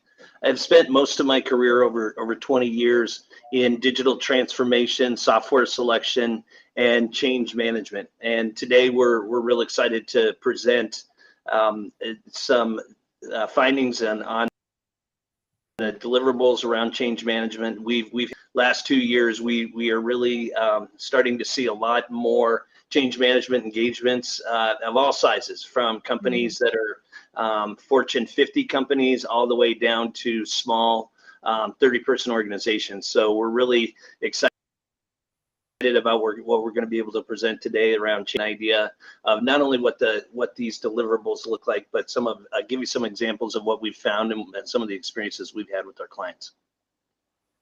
Yeah. Great. Thank you so much, Nate. So for the audience, when we were preparing for this Stratosphere, we reached out to Kyla, who you've seen now as a marketing director, and we asked her, what kind of questions have you been getting about change management? And she highlighted that there's a lot of questions on social media asking, what are the deliverables when we do change? Also, when we go present to clients, we often get that question to say, okay, we know about change management, but really, what is it that you practically do? And that's what we want to bring over in this discussion today. So we're going to focus on 5 key deliverables that span across the approach of change management that get to the outcome, to all the objectives. And we're going to look at 3 simple things, which is, what is this deliverable? Why do we do it? So what are the benefits of this? And how is it done? And we will interweave some stories, some case studies to really make it practical. Please also share with us what kind of deliverables you do on your side. And we really want to have it more interactive and conversational. Anything to add, Nate, while I pull up the presentation to the... No, I think while you're pulling it up, I would just encourage anyone. I know Kyler will be checking for questions, and Kyler, please jump in at any time. Would love to have this as interactive as if something we say doesn't make sense, if you want us to dig into something deeper, please let us know. And I know Donia is probably going to give us probably emphasize this again. We are trying to go through the 5 main deliverables from a change management engagement. We're going to do them somewhat in the level of importance, and knowing that we have somewhat of a short time frame for presenting this today, we might not get through it all. So we want to really hit on what are the 3 most important deliverables from a change management point of view. If we can get through all 5, great, but we really feel like we want to emphasize these first 3, which will likely be all that we'll have time for in the presentation today. Hi guys, I'm just going to jump in here. So our stream on LinkedIn broke. So always, an exciting piece of these live events. So what I'm going to do to our audience there, because I want to make sure that everyone is able to have an opportunity to get this great content. So we're going to end this stream. We'll be right back in just a couple minutes to reboot everything to make sure that we can get to our LinkedIn audience since we did lose you. So hang in there with us and we'll be right back.